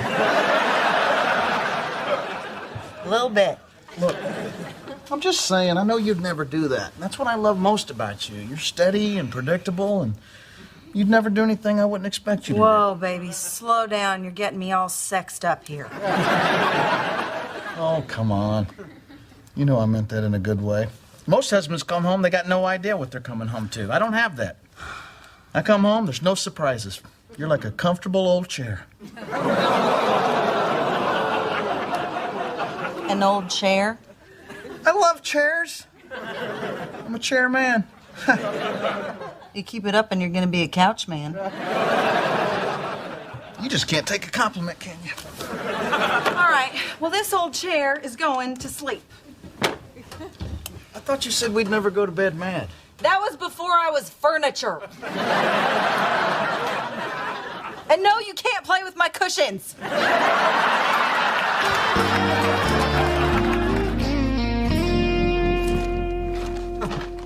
What's this doing in here? Oh, I thought you'd like to have breakfast with your wife. You dragged the chair into the kitchen just to be sarcastic. Yes, I did. It hurt you back? Yes, I did. You want me to rub it, don't you? Yes, I do. You're so predictable. I am so hungover. Oh, good coffee. Those chairs new? Boys, let's get going. Okay. Where are you going? I'm taking them to see your mother at the Tulsa Motor Lodge. They got a pool there. Hey, do you want to come? Oh, God, no. No more Patsy. We partied our butts off last night. You did what? Well, I met her for a drink over at Big O's bar, and kind of turned into a little going-away party for her boobs. Apparently, a lot of people needed to say goodbye. Barry got in line twice. Barry was there. Okay, we're ready. No, you're not. My boys are not going over there. Well, mine are. No, they're not. Yes, they No, are. they're not. Yes, they are. Are you guys getting a divorce like Patsy? It's not Patsy, it's Grandma. Divorced like Grandma. No. Nobody is getting divorced. Now go get your pool noodles out from beside the dryer. You see?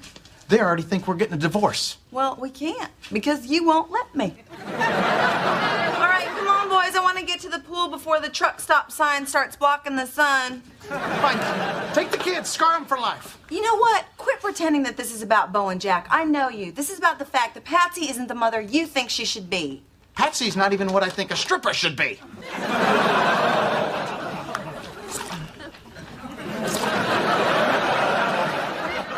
Oh.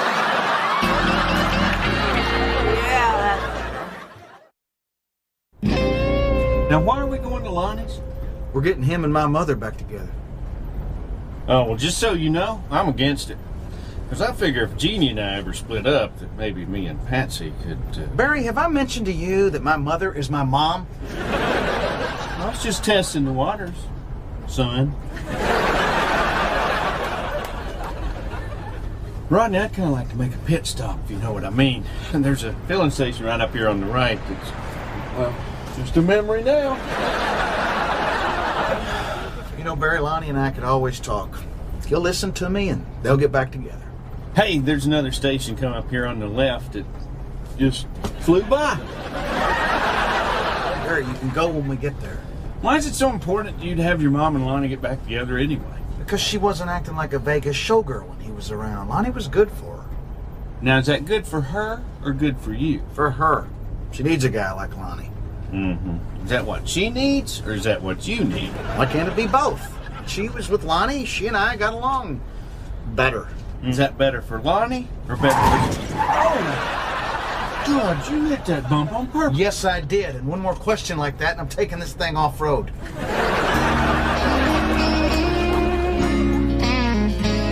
Do you always sing the Star Spangled Banner when you pee? Yeah, but I never made it through the second verse before. Look, you just go on. I've never seen the lake house before, and I think I'll just walk around the property a little bit, look around. Well, considering we are surprising Lonnie and he owns several high-powered deer rifles. Like I said, I'll just stand here, try to look antlerless. Lonnie! It's Rodney.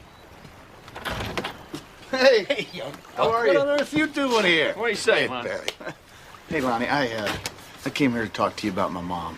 Hey, listen. No, I drove a long way to say this. Listen, I know she can be stubborn and unpredictable and shoot, when she comes to my house, all of a sudden I got 3 kids.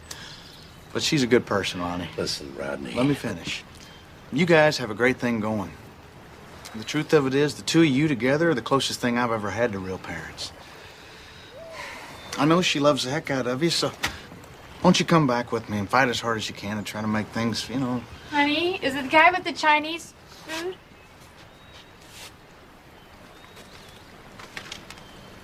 So, you and her? Mom didn't get bored, you dumped her. You son of a... All right, let's just get out of here, buddy. Look, I thought for sure she'd tell you. Let's just go. Rodney. I'm sorry. I really am.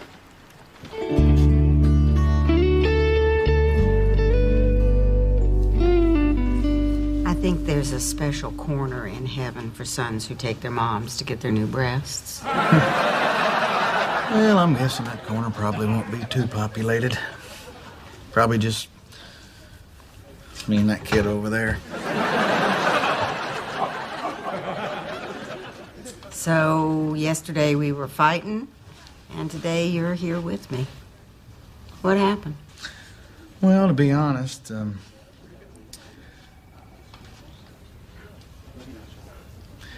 it just seems like you needed someone to be with you right now, Mom. Rodney, I know that you're trying real hard to be a better parent than I ever was. Oh, Mom. I already know I'm a better parent than you ever were. Thank you very much. I didn't quite mean it like... I know what you meant. You know what, Mom? If you were really that bored with Lonnie, I'm glad you left him. You are? Yeah. I thought you loved him. I did. But if you weren't happy with him, I guess it's good he's not around. Patsy Wheeler? Among other names, yes. Sure you're okay with this? No. But you're my mom. And now you'll just be more my mom. I love you. I love you.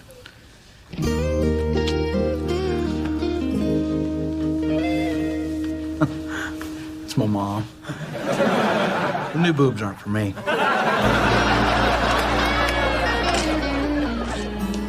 Hey, hon. Hey, how's she doing? Well, she's sore, but happy. How do they look? God willing, I'll never be able to answer that question. Well, looks like we gotta chalk up another divorce for your side of the family. Yeah, what's that make it, 31 to 30? Looks like my side's winning. Well, if I divorced you, we'd be tied. Actually, we'd each get a point, so that'd be a push. Well, then I don't want one. Me neither. And I'm over that cute checker at the grocery store. She's too young for me. What makes you say that? She asked for a price check on Biscotti.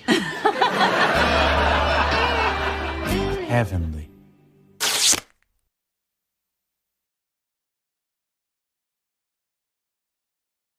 Hey, guys. Hey. How was the... What happened to you? Oh, I had a little trouble chasing down a foul ball. He ran through a little girl's birthday party, took out the piñata, and then crash landed into a Pocahontas ice cream cake. It was either Pocahontas or the chubby girl with the inhaler. Somebody was going down. Where's Charlie? Shouldn't she be back with my truck by now? She's buying a mattress. That takes time. What the hell's that? Are you sure you didn't take down that chubby girl? This is the sheriff's department. Exit your domicile. Rodney! Charlie? Oh, my God. What happened? What happened to my truck? Oh, don't worry about me. Almost drowned, but I'm good. Rodney! We fished your vehicle out of Wister Lake. What's this for? Illegal parking in a recreational waterway. Illegal operation of a non-amphibious craft. And my personal favorite, fishing without a license.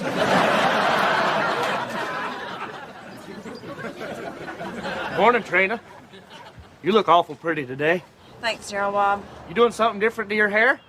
Looks like it's been dipped in sunshine. Okay. Why did you drive my truck into the lake? I didn't drive your truck into the lake. The gear shift was stuck in reverse, so technically I backed your truck into the lake. How does someone back a truck into a lake? What are you doing at the lake anyway, Charlie? You should have been at least 5 miles from the lake. This truck is not a lake truck. It is now. You ruined my truck. This is so typical of what you do. Well, if I make your life so miserable, then maybe I shouldn't be in your life at all. Trina, I look forward to seeing you in happier times. Charlie. You just gonna let her walk off like that? Well, I can't give her a lift now, can I? Oh, well, how's my truck doing? What'd your mechanic say, Carl? Well, he says your distributor's all shot, the electrical needs to be replaced, and you got water in your intake manifold. Other than that, she's in pretty bad shape. Well, if y'all decide against fixing her, just let me know. I got a lot of beauties out there on that lot, and we're overstocked on inventory, so I'm practically giving them away. Daddy, you don't have to do the routine. I don't want a new truck. I want my old truck. Well, y'all think about it and let me know. But don't think too long. Those babies are priced to move. Daddy, stop it! Where the I-44 meets Old 66. Daddy! You'll see the sign. Honey, I love that truck just as much as you do, but let's be realistic here. If the repairs are going to cost more than the truck, shouldn't we at least think about getting a new truck? The Shefflins have a new minivan with a DVD player in the headrest. And they don't have to sit on a toolbox. You know, I can't believe you guys are just giving up on our truck like that. I don't get it. Why are you so in love with the truck? Let me tell you boys something. If it wasn't for that truck, none of us would even be here. The 1995 Southwest Tulsa Men's Construction League Fast Pitch Softball Champions, Division B. Dreams do come true, don't they? Thanks to you, Mr. MVP. Oh, Barry, it's just a game and I'm just a player. Like Picasso was just a painter and Beethoven was just a dog. Sorry that took so long, guys. It's my first night and I'm running a little behind. Oh, we didn't order anything yet.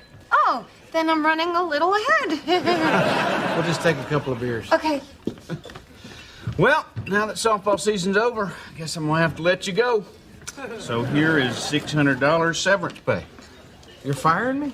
I thought I was getting better at the construction work. You'd think that a guy that could hit a fastball could hit a nail with a hammer, but apparently those are two completely different skill sets. All right, guys, here you go. I'm so sorry. I stopped. Get you a new one. Excuse me. Well, would you mind dumping yours in your lap so I don't look so silly?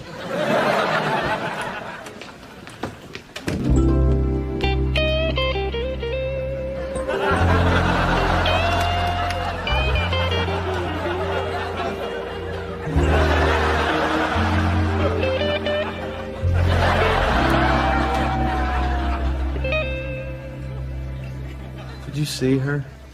Who? That blonde at the bar. That has got to be the prettiest girl I've ever seen.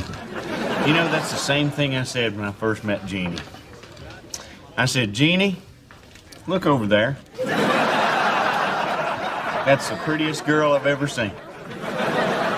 I gotta go meet this girl.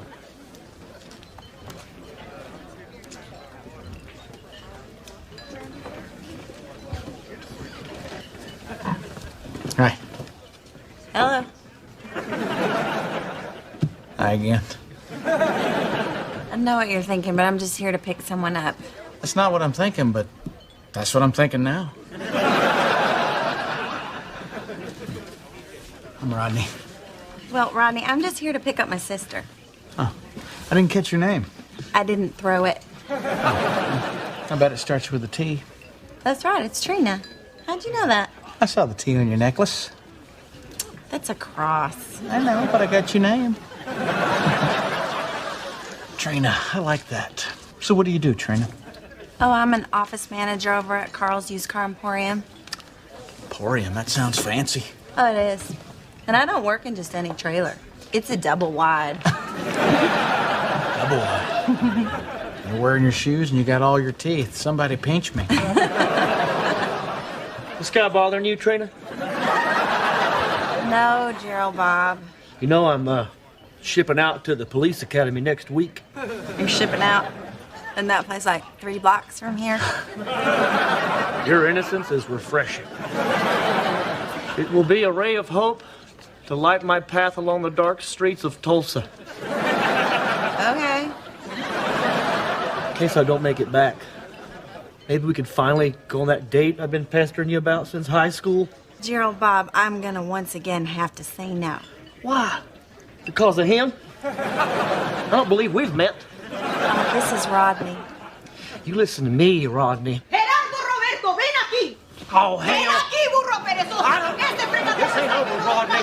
¿Cuándo te vas a empezar a hacer? No comprende. How is it possible to have a chip on your shoulder and a net in your hair all at the same time? There she goes again. That boneheaded waitress is like a walking disaster, isn't she? That bonehead is my sister. Would it be too late to ask for your number? Well, let's see. You've insulted my sister, and you have a questionable stain on your pants. So how do you feel about Italian? Rodney, I'm sorry, but I don't think I'm gonna find the man of my dreams in a bar. Come on, nobody remembers all their dreams. Maybe you forgot the one I was in. So how'd it go? She blew me off. I'm sorry. Don't be sorry. You know how they say when you meet the one, you'll know it? That was her, Barry. I'm gonna marry that woman.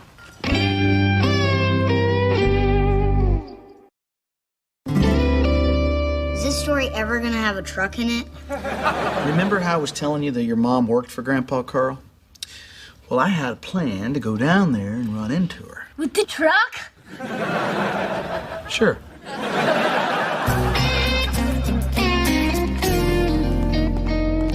Hey, Trina! What are you doing here? I work here. Oh, that's right. You told me that, didn't you? Yeah, I did. Yeah. Since I'm here, you want to grab some lunch? It's not a date or anything. I would never meet the girl of my dreams on a car lot. Hey, how you doing? I'm Carl. Rodney. Rodney, good to meet you. We got lots of little beauties here on the lot, as you can see. Of course, we're overstocked on inventory, so I'm practically giving them away. Actually, that's I'm already being helped. Thanks. Trina, would you mind running in the office and finishing that paperwork up for me, please? Mm-hmm. Thanks. Trina, hang on a second.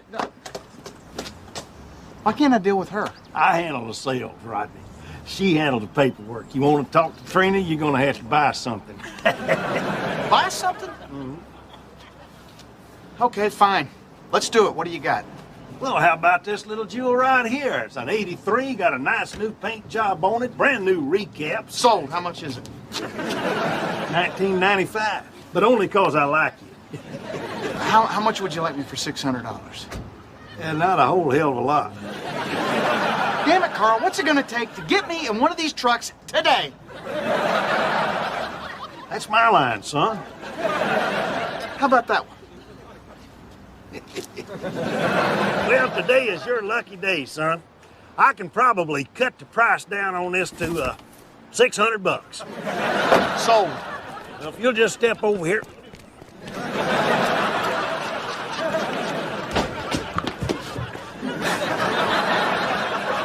I did it.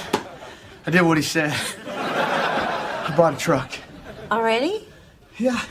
Which one? Just a second.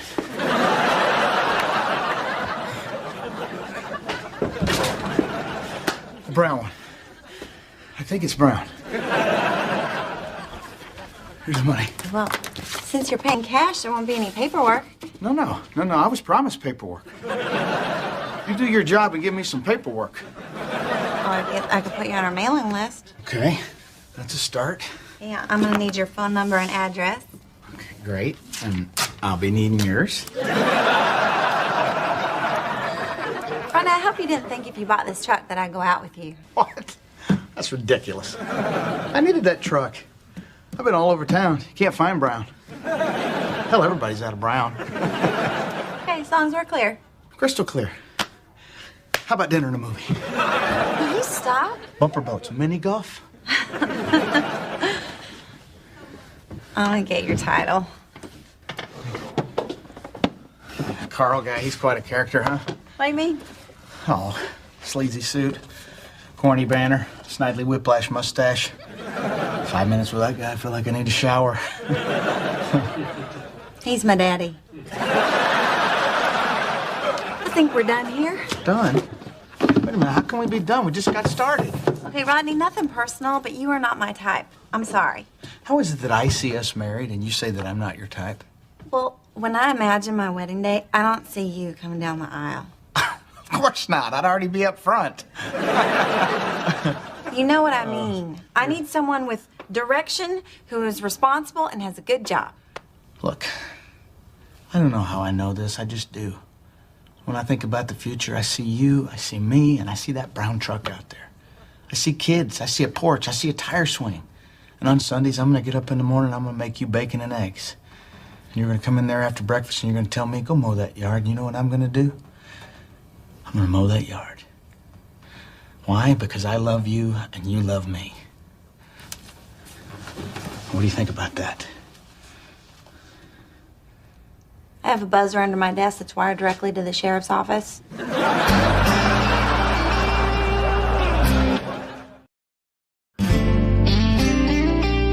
Now let me get this straight. You spent all your rent money on a truck so you could get a date? Yep. And now you're living in the truck? Yep. Did you get the date? Nope. Well, I'm sure she'll change her mind when she finds out you're homeless.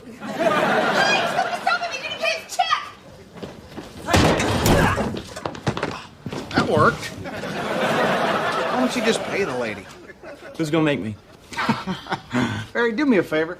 Get my gun out of the glove box. All right, you want the big one or the real big one? The big one will do. Hey, listen, I don't want any trouble here. Get out of here. Well, lucky for him you came up with that gun thing, because I was fixing to take my boots off and go Billy Jack on his ass. Oh, thank you so much. This would have come out of my pocket. What's your name again? I'm Rodney. Rodney. I'm Charlie. Thank you. What are those dirt bags? It's all over, Gerald. Bob. Rodney here got the money back. What were you gonna do? Whisk him into submission? Oh, you want to throw down? Because I will throw down. Gerardo Roberto, ven aquí. I've got to get a Spanish dictionary. English, So what happened with your mom? Well, later that night, your mom came by to see me. Mom, why did you change your mind about going out with Dad? Because she couldn't resist me. I was irresistible. You were penniless and living in your truck. To most girls, that's resistible. And I didn't just happen upon you that night. I came by to see Charlie after her shift. Hey, how's your second night? Oh, not bad. Had a couple of jerks dine and dash on me, but that Rodney guy got me my money back. Rodney? Bought a truck from Daddy today. Maybe that's the truck he's living in. He's living in his truck? I think so. There's a shower caddy hanging off the rearview mirror. Oh my God, he did do it. He bought that truck so he could go out with me. Oh, so romantic and stupid. It's weird because when I first met him, he seemed a little off. And then when he came by the car lot, he seemed really off. Then after he left, I couldn't stop thinking about him. He's cute and funny, and he's so confident. Am I crazy? He's nothing like the kind of guy I'd go out with, right? Oh, right. Because there's your famous checklist. Steady, responsible, good job, big stick up his butt. Maybe it's time for a new checklist. What are we talking about this? Let's go home. No, we're not going to go home. Come on. Give romantic and stupid a shot. No, it's too late. He's already gone. No, he's not. He's parked out back. Here, truck warming gift. Would you mind if I held you for a while? For a while. Would you mind if I loved you for a while? Hey, what are you doing here? I was just stopping by to see if you're happy with your purchase. It's part of our customer satisfaction guarantee. Well, I'm very satisfied. In fact, everyone seems to love this truck. They've been pointing and laughing at it all day. So, see you're getting settled into your new home. I'm not living here. Why is there an extension cord running out to your truck? I'm giving the Blue Goose a jump. And I'm living here. Want to show me around? Sure. Right there's the kitchen. In here we have the den / dining room / media center. And I guess I'm sitting in the bedroom. Would you care to join me? In your bedroom? I don't think so. I'll just stay right here. Well, I guess that's okay if you don't mind the rats. Are there rats down here? Oh, yeah.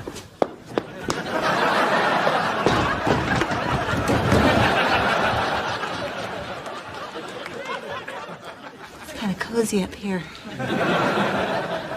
Yeah. Oh, I forgot I brought you something. Oh, thanks. I'll look forward to having something to put that on.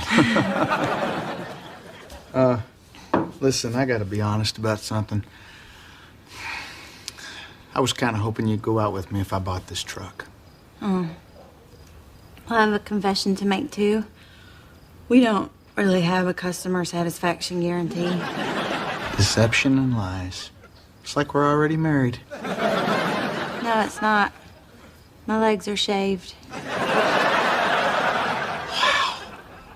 We have more in common than I thought. Listen, I know I've seemed like a crazy person, but I've never acted like this in my life. You think you're crazy. I'm the one sitting in the back of a truck with a hobo. Look, I want you to know that when I can afford it, I'm gonna ask you out on a real date. And if I have to buy another truck, I'll do it. You don't have to buy another truck. You had dinner? No. Would you like some peaches? They're packed in their own juice. Let's see. Best if used by... Ooh, we better get on these.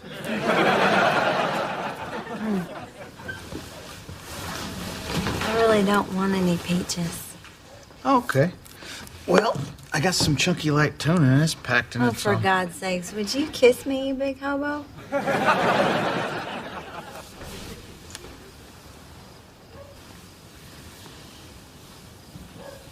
This ain't over, Rodney. I will have my revenge. Or my name isn't.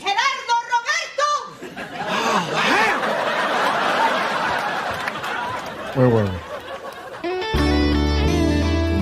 So really, if it wasn't for your Aunt Charlie, none of us would be here.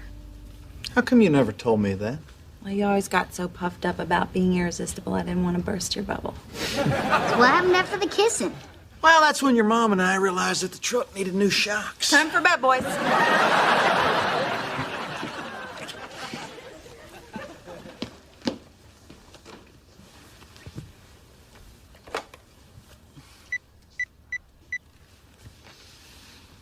Charlie, it's Rodney. Are you at the laundromat? Kind of.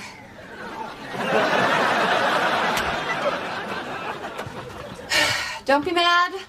I'll be done in a second. You don't have to leave. Charlie, I want to apologize for yelling at you. And if it wasn't entirely clear before, you're way more important in that truck. Rodney, I'm so sorry about that. I want to help you buy a new one. We're not buying a new one. Look, that truck may not be perfect. You may not be perfect. This family may not be perfect. And you're not perfect. And You already said me. the point is, we belong together and you're not perfect. Now give me a hug. Thanks. For what? For everything. So you forgive me about the truck? Yes. And the golf clubs? What happened to my golf clubs? Let's hug again.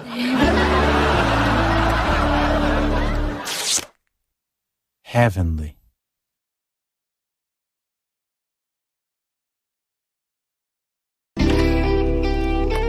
Hey, Hey, what you doing? going through my Thanksgiving Bon Appetit?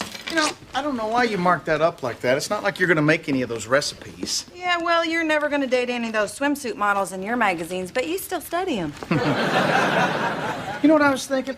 Instead of having our crazy families over for Thanksgiving this year, why don't we just go to Vegas? Oh, I don't know. It's loud and tacky. There's gambling. There's Elvis impersonators. That's what I'm saying. Let's just get away from those people and go to Vegas. Rodney, it's just one day out of the year. How come we always have to have it here anyway? Because it's tradition. Yeah, but it makes us miserable. We hate it. We end up getting irritated by all the people, and we end up bickering at each other. That's our tradition. I don't know what you're so worried about, because I'm the one that does all the work. Oh, come on. You're in the kitchen safe with all your sharp instruments to protect you. I'm the one out there with all the crazies.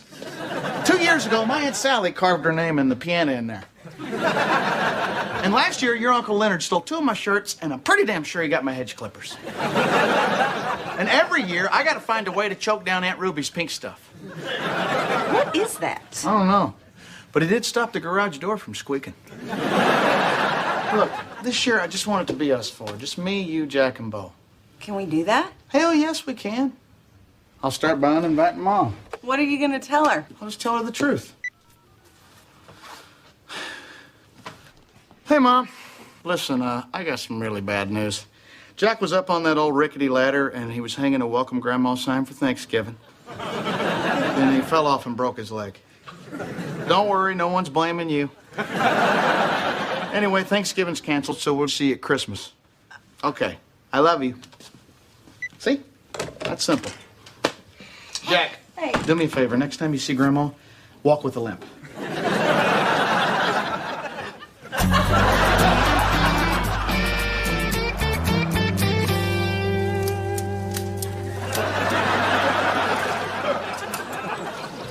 Well, I gotta tell you, buddy, I am really looking forward to Thanksgiving this year. Yeah, why's that? Because I got myself a state-of-the-art deep-fat turkey fryer. Only 1 hour to cook a 20-pound bird, or 3.5 minutes to cook a squirrel that lost its footing. If you want to, you can borrow it when we're done with it. Oh, won't be needing it this year. Our turkey ought to be small enough to fit in a toaster oven. What do you mean? We didn't invite anybody. You can do that? Yeah. This year it's going to be me, Trina, Bo, and Jack, which means me and Trina are finally going to have a nice, peaceful Thanksgiving. You really got nobody coming over? Nobody. Wow. I mean, you have taken the family get-together and you have completely removed the family and the getting together. I kind of wish I had a bigger family so even more people weren't coming. Hey, sis, you home? Yep. Oh, good. Can I borrow a cooler and some chips and a couple of sandwiches and some drinks? Sure. No nacho chips. Don't you have anything else? You know where they have a large variety of chips? The store.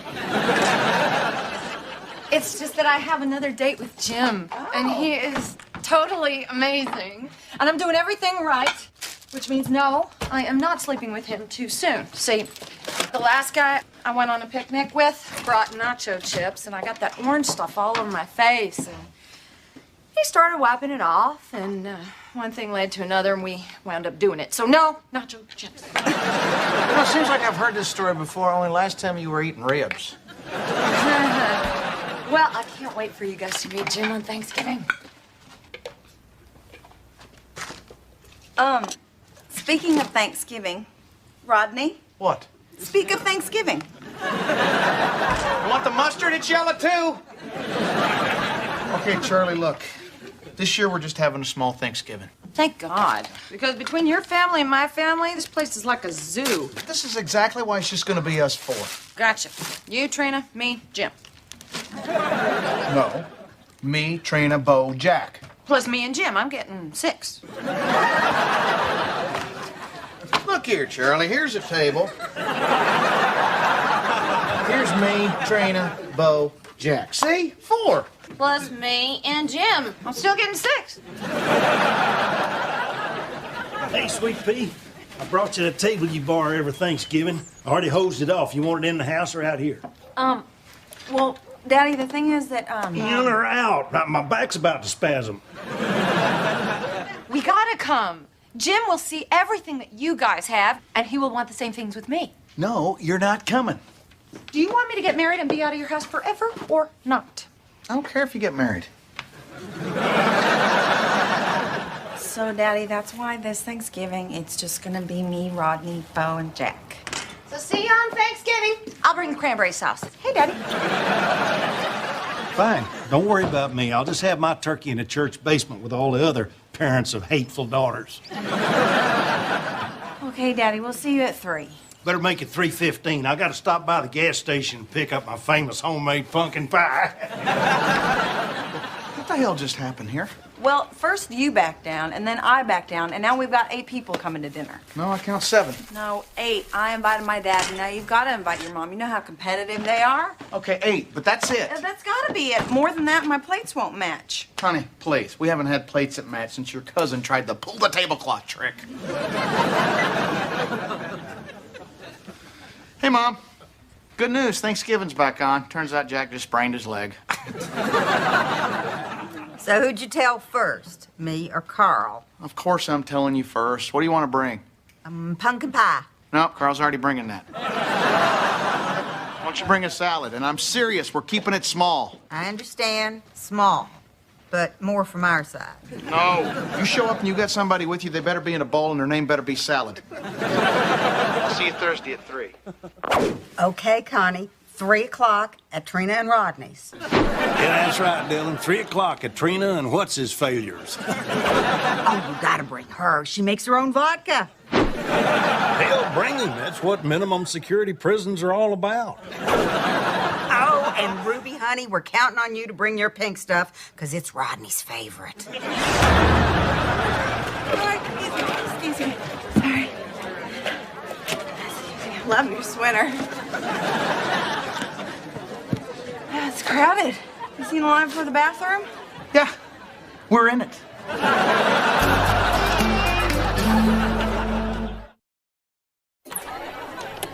Thanksgiving at the Hamiltons. We were going to go to Vegas this year, but we decided to bring all the all-you-can-eaters to us instead. Oh, look at there. It's Trina's cousin Stu and his dog Chico. Despite rumors to the contrary, they're just roommates. There's Sweaty Pete, sitting on the good couch. Thanks for wearing a tank top. Oh, yeah, that's it, Goober. Just rub that in there. It's not your house. And here's our lovely hostess. Rodney, turn that off. Turn it off. What are you recording this for? It's not like we want to remember this. This is not for memories. This is because we don't own a security camera. Hey! Hey! Your Uncle Leonard just stole my duck. Well, your Aunt Kay is in the bathroom using my toothbrush. Well, at least you can still use your toothbrush. My duck is in his pants and gone forever. Have you seen your Aunt's gums? I have. She made me. Yeah, well, your cousin's in the driveway selling churros out of his trunk. I saw you buy 2 of them. I didn't say they weren't delicious. What is happening here? We're letting them get to us. We are, aren't we? Yeah, I'm sorry. me too. Look, we couldn't stop them from coming, but we don't have to turn on each other. You're right. We're going to get through this. Yeah. We are not the enemy here. They are the enemy. Hi, Grandma. Hey, you guys. I want you to meet Jim. Jim, this is my sister Trina and her husband, Rodney. Hey, Rodney. How you doing? They're happily married. You guys have a real nice place. Thanks. Oh, thanks. You should see it when it isn't buried under all the... that. I love big family gatherings. Growing up, it was just me and my mom. She was kind of the black sheep of the family. It's kind of hard to tell who the black sheep in this group is. Would you stop? What are you trying to do? Build an exact replica of our house at your house? Hey, y'all! Patsy's here! The party can now begin! Yeah, Patsy's here. It's time to put a red bulb in the porch light. Hi, Mom. Thanks for keeping it small. Yeah, well, small is right. Where is everybody? Remember to limp around your grandma. Oh, there's my sweet boy. Oh, I brought you some video games to keep you busy while you stay off that hurt leg. Really hurts. Oh. How come I didn't hear about your leg? They probably only told the grandparent that he feels closest to. And they're off. Why don't we go try out these new video games? Yeah, on the computer I bought him for his birthday. Carl, you know, it isn't good to give kids everything that they ask for. Really? It isn't good to give sailors everything they ask for. I gotta hand it to Carl. That was a pretty good one.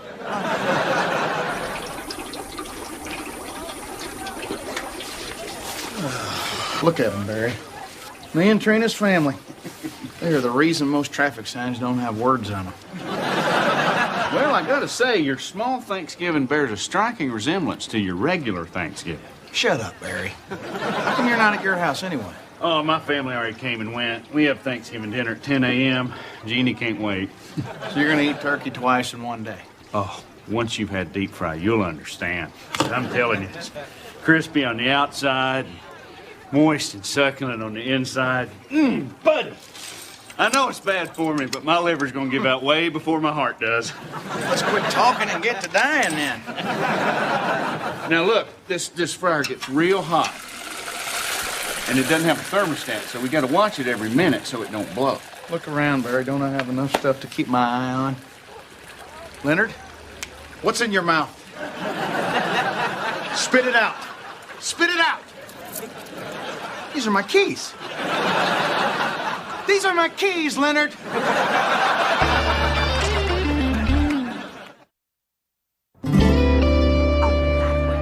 Patsy, can we swap seats? No, we cannot. But this chair, which I happen to have bought, just happens to be perfectly positioned to watch the football game.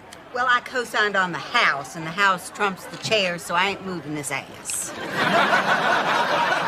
You know, I'll be glad when Christmas comes so I can enjoy my family without having to deal with you. I don't know what world you are living in. Christmas is at my house this year, right, Trina? Could we just argue about the holiday we're actually having?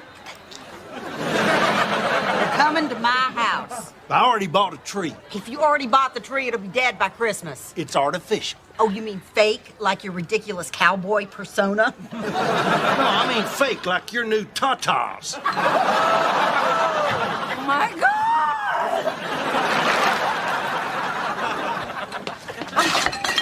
Did you see Jim in there playing pinochle with everybody? He's fit fitting in so well. Just like a pea in a pod.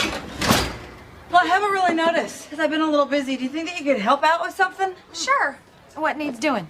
Can you mash the potatoes? All that pounding might end up with pit stains. Not too attractive. Could you stir the yams? And splatter orange gunk on my good top? Please, you can look like a bag lady. You already got your man.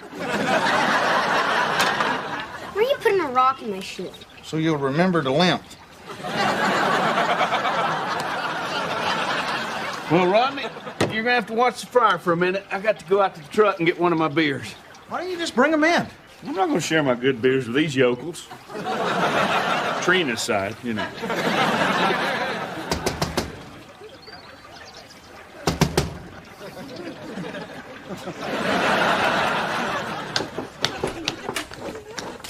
What are you doing? Why are you still in your pajamas? Oh, I just thought I'd lounge around today and have a little me time.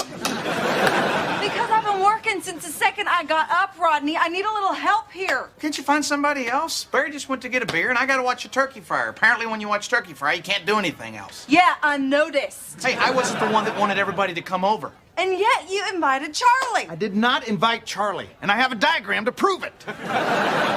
Besides, you were out in the backyard being a great big chicken. No, I was out in the backyard uninviting my dad. Well, what's his uninvited ass doing in my house? You know, you two always get in a fight. Kind of brings the whole day down. We're not fighting. Yeah, we love each other. Yeah, we're not the enemy. You are. And give me back my damn duck.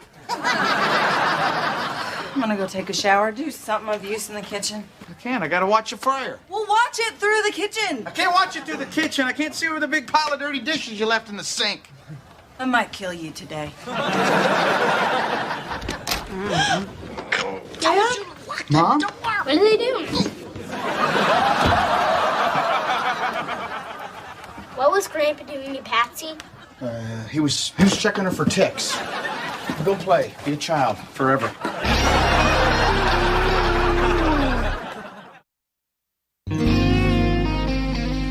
Oh, listen, guys, it ain't what y'all are thinking. Patsy lost a thing out of her coat pocket, and I was helping her look for that thing. Carl that caught us. Honey, the last thing I want to do is make y'all uncomfortable. Mom, there's a mitten in your cleavage. Great. I wasted a pill. You know, this is low even for you. Carl, Mom, the grandkids were here. I was here. Carl! Well, I guess I just saw a different side of him today. Yeah, we all saw a different side. Trina, grab the kids. Let's go. We can't just leave. Yeah, well, we can't just stay either. Jack, Bo, come on, we're leaving.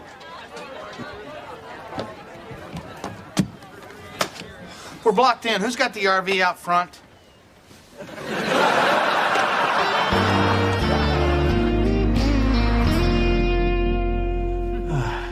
You hear that?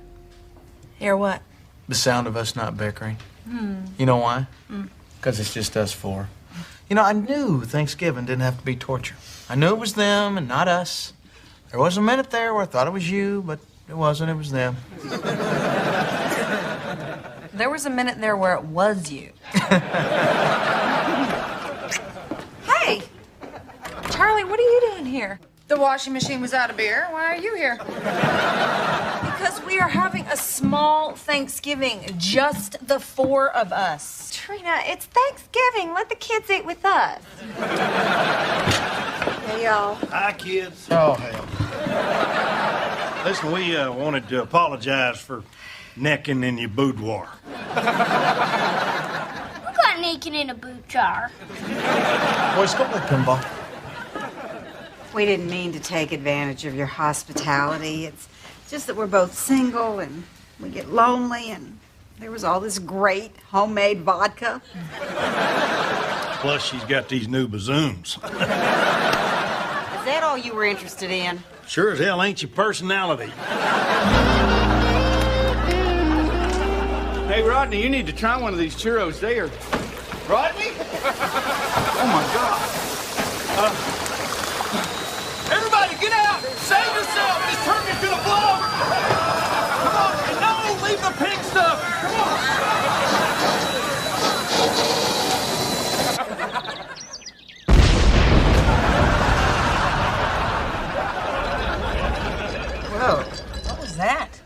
Well, we know it wasn't Carl and Patsy because they're here with us. Jim, I'm so sorry. My family is crazy. Are you kidding? I thought everybody I met tonight was great. Well, thank you very much, Jim. That's nice. Actually, I didn't talk to you two that much. You seem kind of busy fighting. Fighting? No, it's more like bickering. But everybody else was great. Cousin Stu, Aunt Ruby, Uncle Leonard. Love him. He gave me a duck. I'll take that. Oh, by the way, I made plans for us to go line dancing with your cousin Pete. Sweaty Pete? You know, he really finds that hurtful.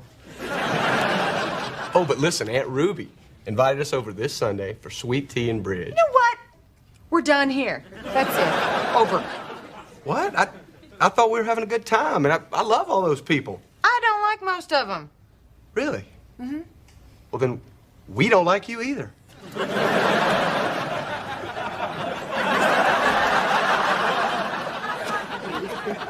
What the hell happened to you? Watch the fryer. I could not have been more clear. Harry, I'm sorry. Here, let me help you clean off. Now, isn't that good? Oh, buddy. Turn around. Let me get some dark meat. Oh, and by the way, you might want to pull some of these tables together. Why? Well, I tried to shake them, but they followed my scent, which is, modesty aside, mouth-watering. Never ends. Leonard, that's my camera. Give me the camera, Leonard. Leonard. Are those my shoes, Leonard? Give me that camera, Leonard. Leonard. Give me the camera.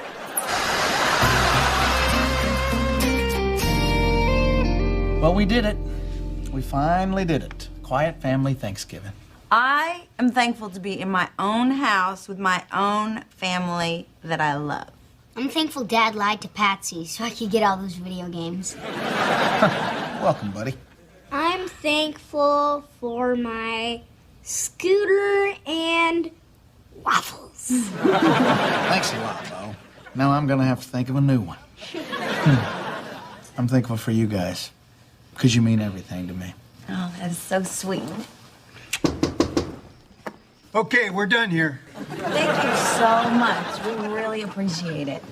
This is the only thing that survived the blast.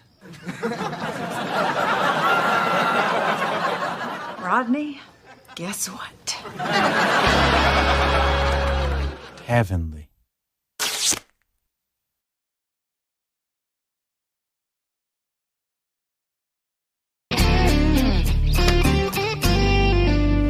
Hey, what took you so long? Bo won't go to sleep.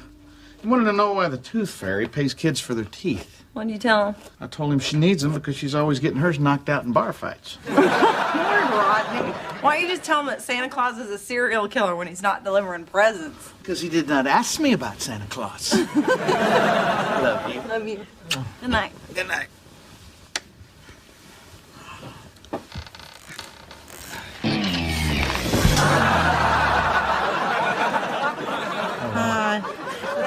I think it's time to talk about a new mattress. And a new mattress has got to cost like $600. We can't afford that right now. Besides, we've had so many great memories here. And here. And remember over there? Yeah, that was way better for you. I'll tell you what I will do, though. Tomorrow, I'll go down, I'll pick out a nice, big, thick piece of plywood, and I'll just bring it home and stick it under the mattress. Plywood is your answer for everything. You always say plywood is my answer for everything. I'd turn my back on you right now, but I can't. How about tonight we just flip the mattress over and maybe it'll be more comfortable. Okay. There. Well, I guess we should have seen this coming. There. Now get in before the swelling comes back. Good night. Good night.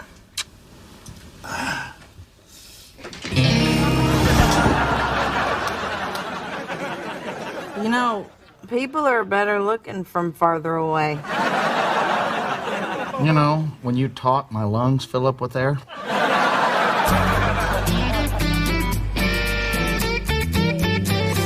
Oh, look, Scudder. Charlie, what are you doing here? I was helping Bo write an angry letter to the Tooth Fairy. She didn't come last night. Well, this is completely unacceptable. I'm gonna call the Tooth Fairy customer service hotline and get to the bottom of this. Hi, yeah, this is Bo's dad. Oh yeah, that's right, Hamilton. Yeah, Bo lost his tooth yesterday. We put it under his pillow last night, per our agreement. And he didn't receive any compensation. It's on the dresser? Is that your new policy? Oh, I found your money. It's behind your bed. I suggest you customer service fairies get your act together. Next time I'm calling the complaint fairy. Customer service fairies, huh? That anything like the Better Santa Bureau from last year? So how much did this set us back? $5. I didn't have anything smaller. We gotta start remembering, Trina. These Tooth Fairy late fees are killing us. You know, if you're having problems with your memory, I may have just what you need. See, my company makes this tea that is a combination of essential nutrients and herbs that stimulate your memory and sharpen your focus. In fact, I just had some this morning. Wait, was that today? Hey, let's get back to the first thing that confused me. You have a company? Well, it's the Health Happy Company. And they make a whole line of nutritional and hygiene products, and I just became a franchisee. Charlie, what have you gotten yourself into this time? Only the opportunity to be my own boss and make thousands of dollars in my spare time. What is Japonicus biliarius? That is an herb from China. What's it do? It makes you healthy. What is Robustium delirius? That would be another herb for happiness. Oh, yeah? That's good. Hey, what's this? Full of crappus. I think that's for digestion. Charlie, did you know that 8 out of 10 businesses fail in the first year? See, that doesn't apply to this company because they haven't even been around a year. Boy, Charlie, you sure know a good deal when you say one. Hey, can I interest you in a slightly used mattress? Go to work. Bye. Love you. Love you. Sweetie, I gotta say that this sounds an awful lot like a lot of your get-rich-quick schemes. I don't do that. Oh, really? How about your authentic Mexican jewelry business? That wasn't my fault. There was a problem with the factory in Taiwan. Come on, give me a chance, Trina. I just want to show you these incredible beauty products like this cream. Oh, it's great for stretch marks. I don't have stretch marks. Okay, then maybe you should try these vitamins. They're for vision. I'm not buying anything, and stop working me. I was just going to offer you some free samples and a chance to tackle those giant pores. I don't have giant pores. Hang on just a second. Let me consult my sales guide. I don't have giant pores. Giant pores. Ah, here it is. Yes, you do.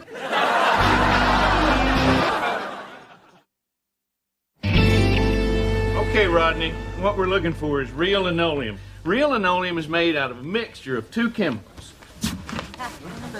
What are you doing? Barry, if you're going to keep talking about linoleum, you're going to need to come over here and snuggle with me.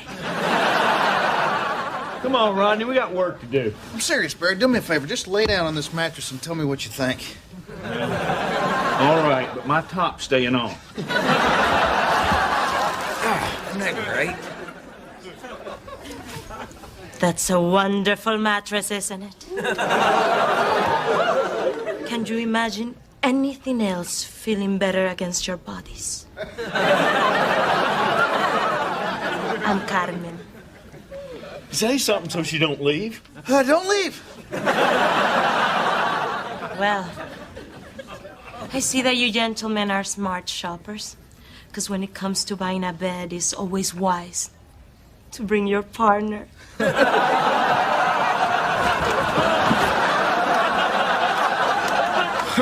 We're not partners.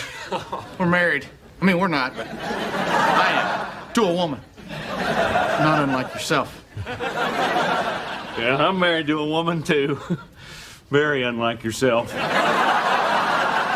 I ask, what is your name? Rodney. Rodney. Follow me and I will show you a little piece of heaven. I don't know about heaven, but I can recognize God's work when I see it. You have very big arms. I'd flex them for you, but I just bought this shirt. Try this mattress, Rodney.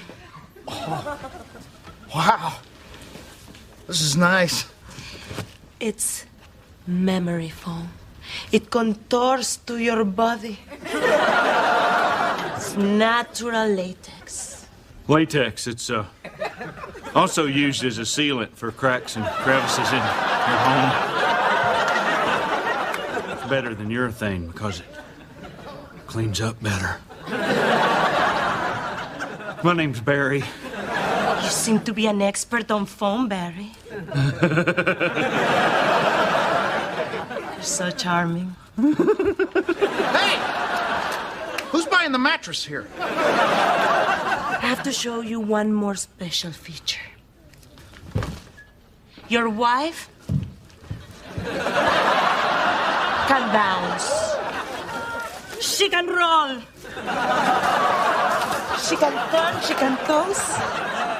And you still feel comfortable. Isn't that amazing?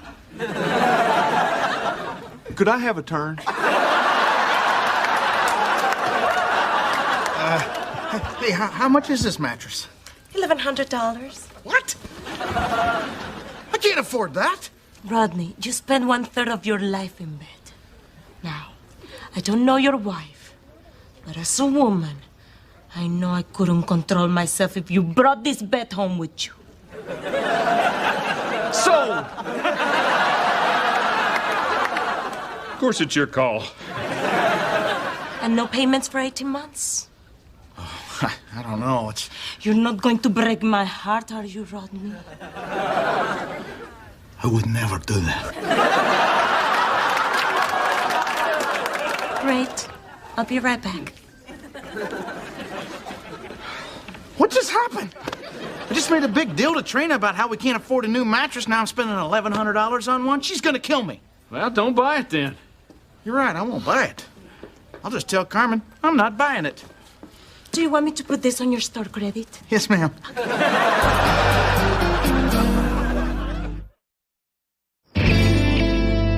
Oh, honey, that feels great. You're all knotted up. Must be that horrible mattress. You know, I was thinking about last night. I think maybe you were right. I think maybe we do need a bed. No, I think you were right. We really can't afford it right now. No, you were right. After all, we do spend 1/3 of our lives in bed. What made you change your mind? I don't know. I got to thinking, started to realize how selfish I was. Honey, what are you doing? Did you buy a new mattress? It's not just a mattress. It's a sleeping system. Ronnie, we had a whole discussion about buying a bed, and we decided that that wasn't a good idea. Oh. This is nice. Yeah. Oh. I feel like it's hugging me. That's the miracle of memory foam.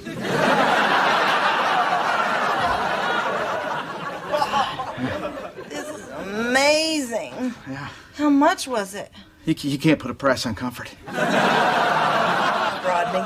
$1,100. $1,100 for a mattress? Yeah, but Trina, we don't have to pay for anything for 18 months. We could be dead by then. Watch this. Come here. Feel this? What am I supposed to feel? Nothing. That's what you pay for, Trina. Nothing is expensive. It is pretty comfortable. So you're not mad? No, I'm not mad. I love you. I bought a few things from Charlie today, and I love you too. A few things? How much does a few things cost? A couple $100. Get out of my bed. No. get started in a new business, and since I assumed we would still be sleeping nose to nose, I thought that you might appreciate smaller pores. Trina, she just conned you into buying a bunch of crap. No, you're wrong. They are performing miracles at that company. There was this girl, she had huge pores on her face. I swear to God, she looked like a sponge, and now she's on TV picking lottery balls in Wisconsin.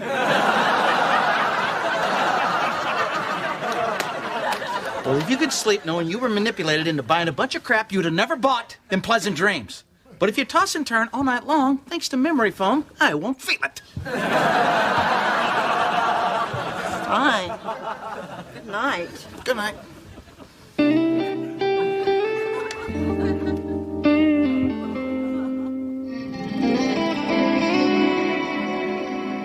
Hello, Rodney. Carmen, what are you doing here? Don't pretend you don't know.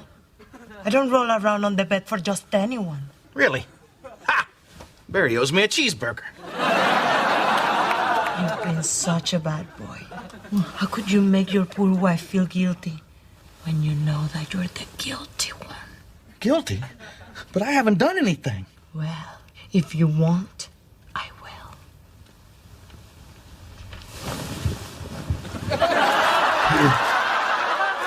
Already ate all the fries.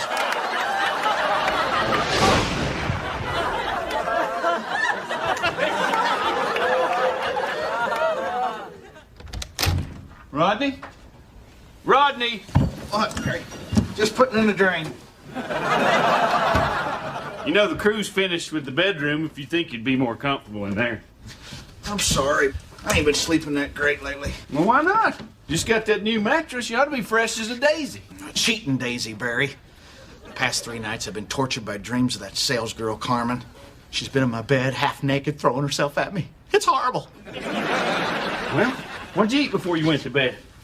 And is there any of it left? Barry, I feel like I'm cheating on my wife. Oh, come on, Rodney. Dreams don't mean anything. At one time I dreamed I was slow dancing with my uncle.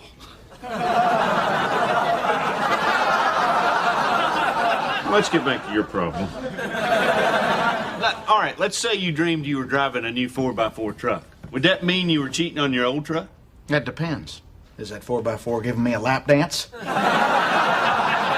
I gotta tell Trina. No, you don't. Now, that is exactly what you do not want to do. I gotta get rid of this guilt, Barry. The only reason I bought that mattress is because that sales girl was hot. If I don't tell her, I may never get a good night's sleep.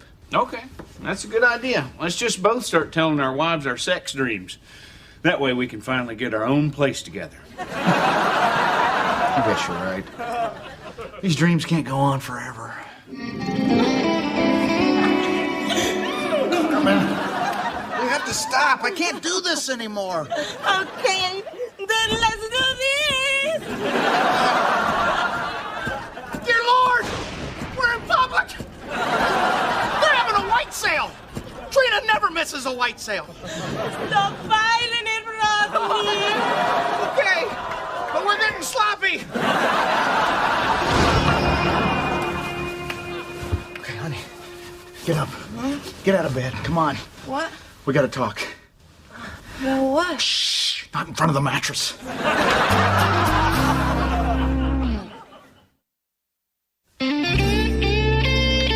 What's going on? Trina, honey, you better sit down. What is it? Before I say anything, I just want you to know I love you. I will always love you, but I'm just a man. And you're gonna stay that way, right? Look, I never meant to buy that bed. That sales lady, she seduced me.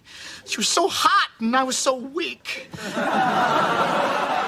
What did you do? Nothing. It was completely innocent. It was just some harmless bouncing and rolling. Then I started having these dreams about her, and then I'd wake up in the middle of the night and I'd see you laying there all peaceful and trusting with your pores. I know you're just shrinking just for me. That bed is tearing us apart. Okay, let me get this straight. You're having these dreams every night about this hot mattress lady. Yeah. But nothing happened? Yeah, that's right. Okay, new rule, you don't wake me up until your dreams have at least an R rating. So, you're really not that mad? No, I'm not mad. Did I mention I bought the mattress for all the wrong reasons? Yeah, you did.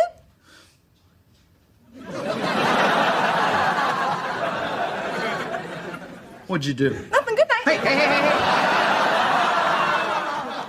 You did something. What'd you do? Bought a few more things from Charlie. Trina, we can't afford for both of us to be stupid at the same time. How much? $200. Get out of my house. You did the same thing, okay? You were manipulated too. That's it. I'm taking that mattress back. Oh, no, you're not. Lord knows what that woman's gonna sell you now. I will take the mattress back as soon as I get my money back from Charlie. No, you won't. You'll just end up buying more crap. I'll get the money from Charlie. Fine. You're pathetic. No, you're pathetic. I'm weak. Here, Charlie. Here it is. Here's all the junk Trina bought from you, so she wants her money back. All right, hang on. I'm sorry you're not 100% satisfied. Would you like to exchange your products for something else in our catalog? No, I would not. What is the reason for the return? Because it's crap. I'm gonna need that in writing. Give me this. Really, just give me Trina's money back. Rodney, I can't afford to give back all the money to all the people I've sold to. Who have you sold to? It would be inappropriate for me to divulge my client list. It's just Trina, isn't it? How'd you get my client list? Was that your plan? You're just gonna sell everything to Trina? Yeah, but I didn't really think of it as a plan. Charlie, when are you gonna get serious about your future? That's what I'm trying to do. Yeah, but you just jump from one quick fix to another. It doesn't work. Well, Rodney, look at me.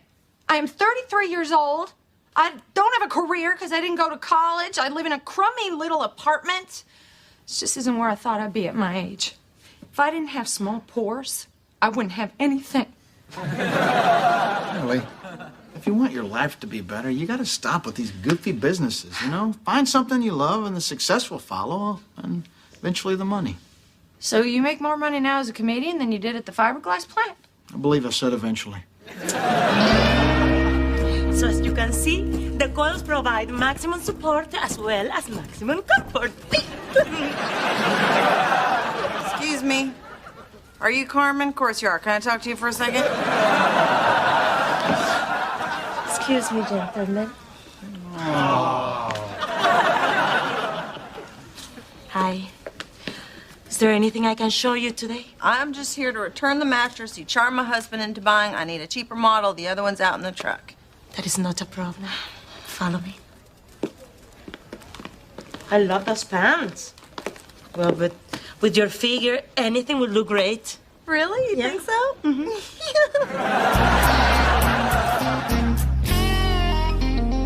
Thanks for talking to Charlie for me. No problem. Well, thanks for dealing with Carmen. Or whatever her name is. I have to say, this $600 mattress is pretty comfortable. And I was not that impressed with Carmen. She seems so obvious. Yeah. It's just a cry for attention, that's all it is. I love you. I love you too. Good night. Good night.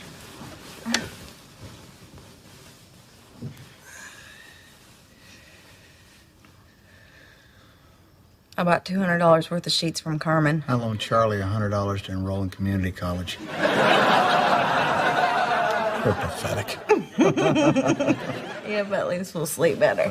Good night. Good night.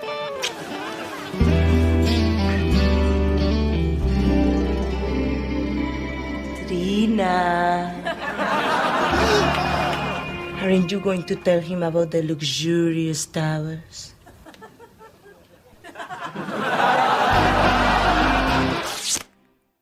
Heavenly.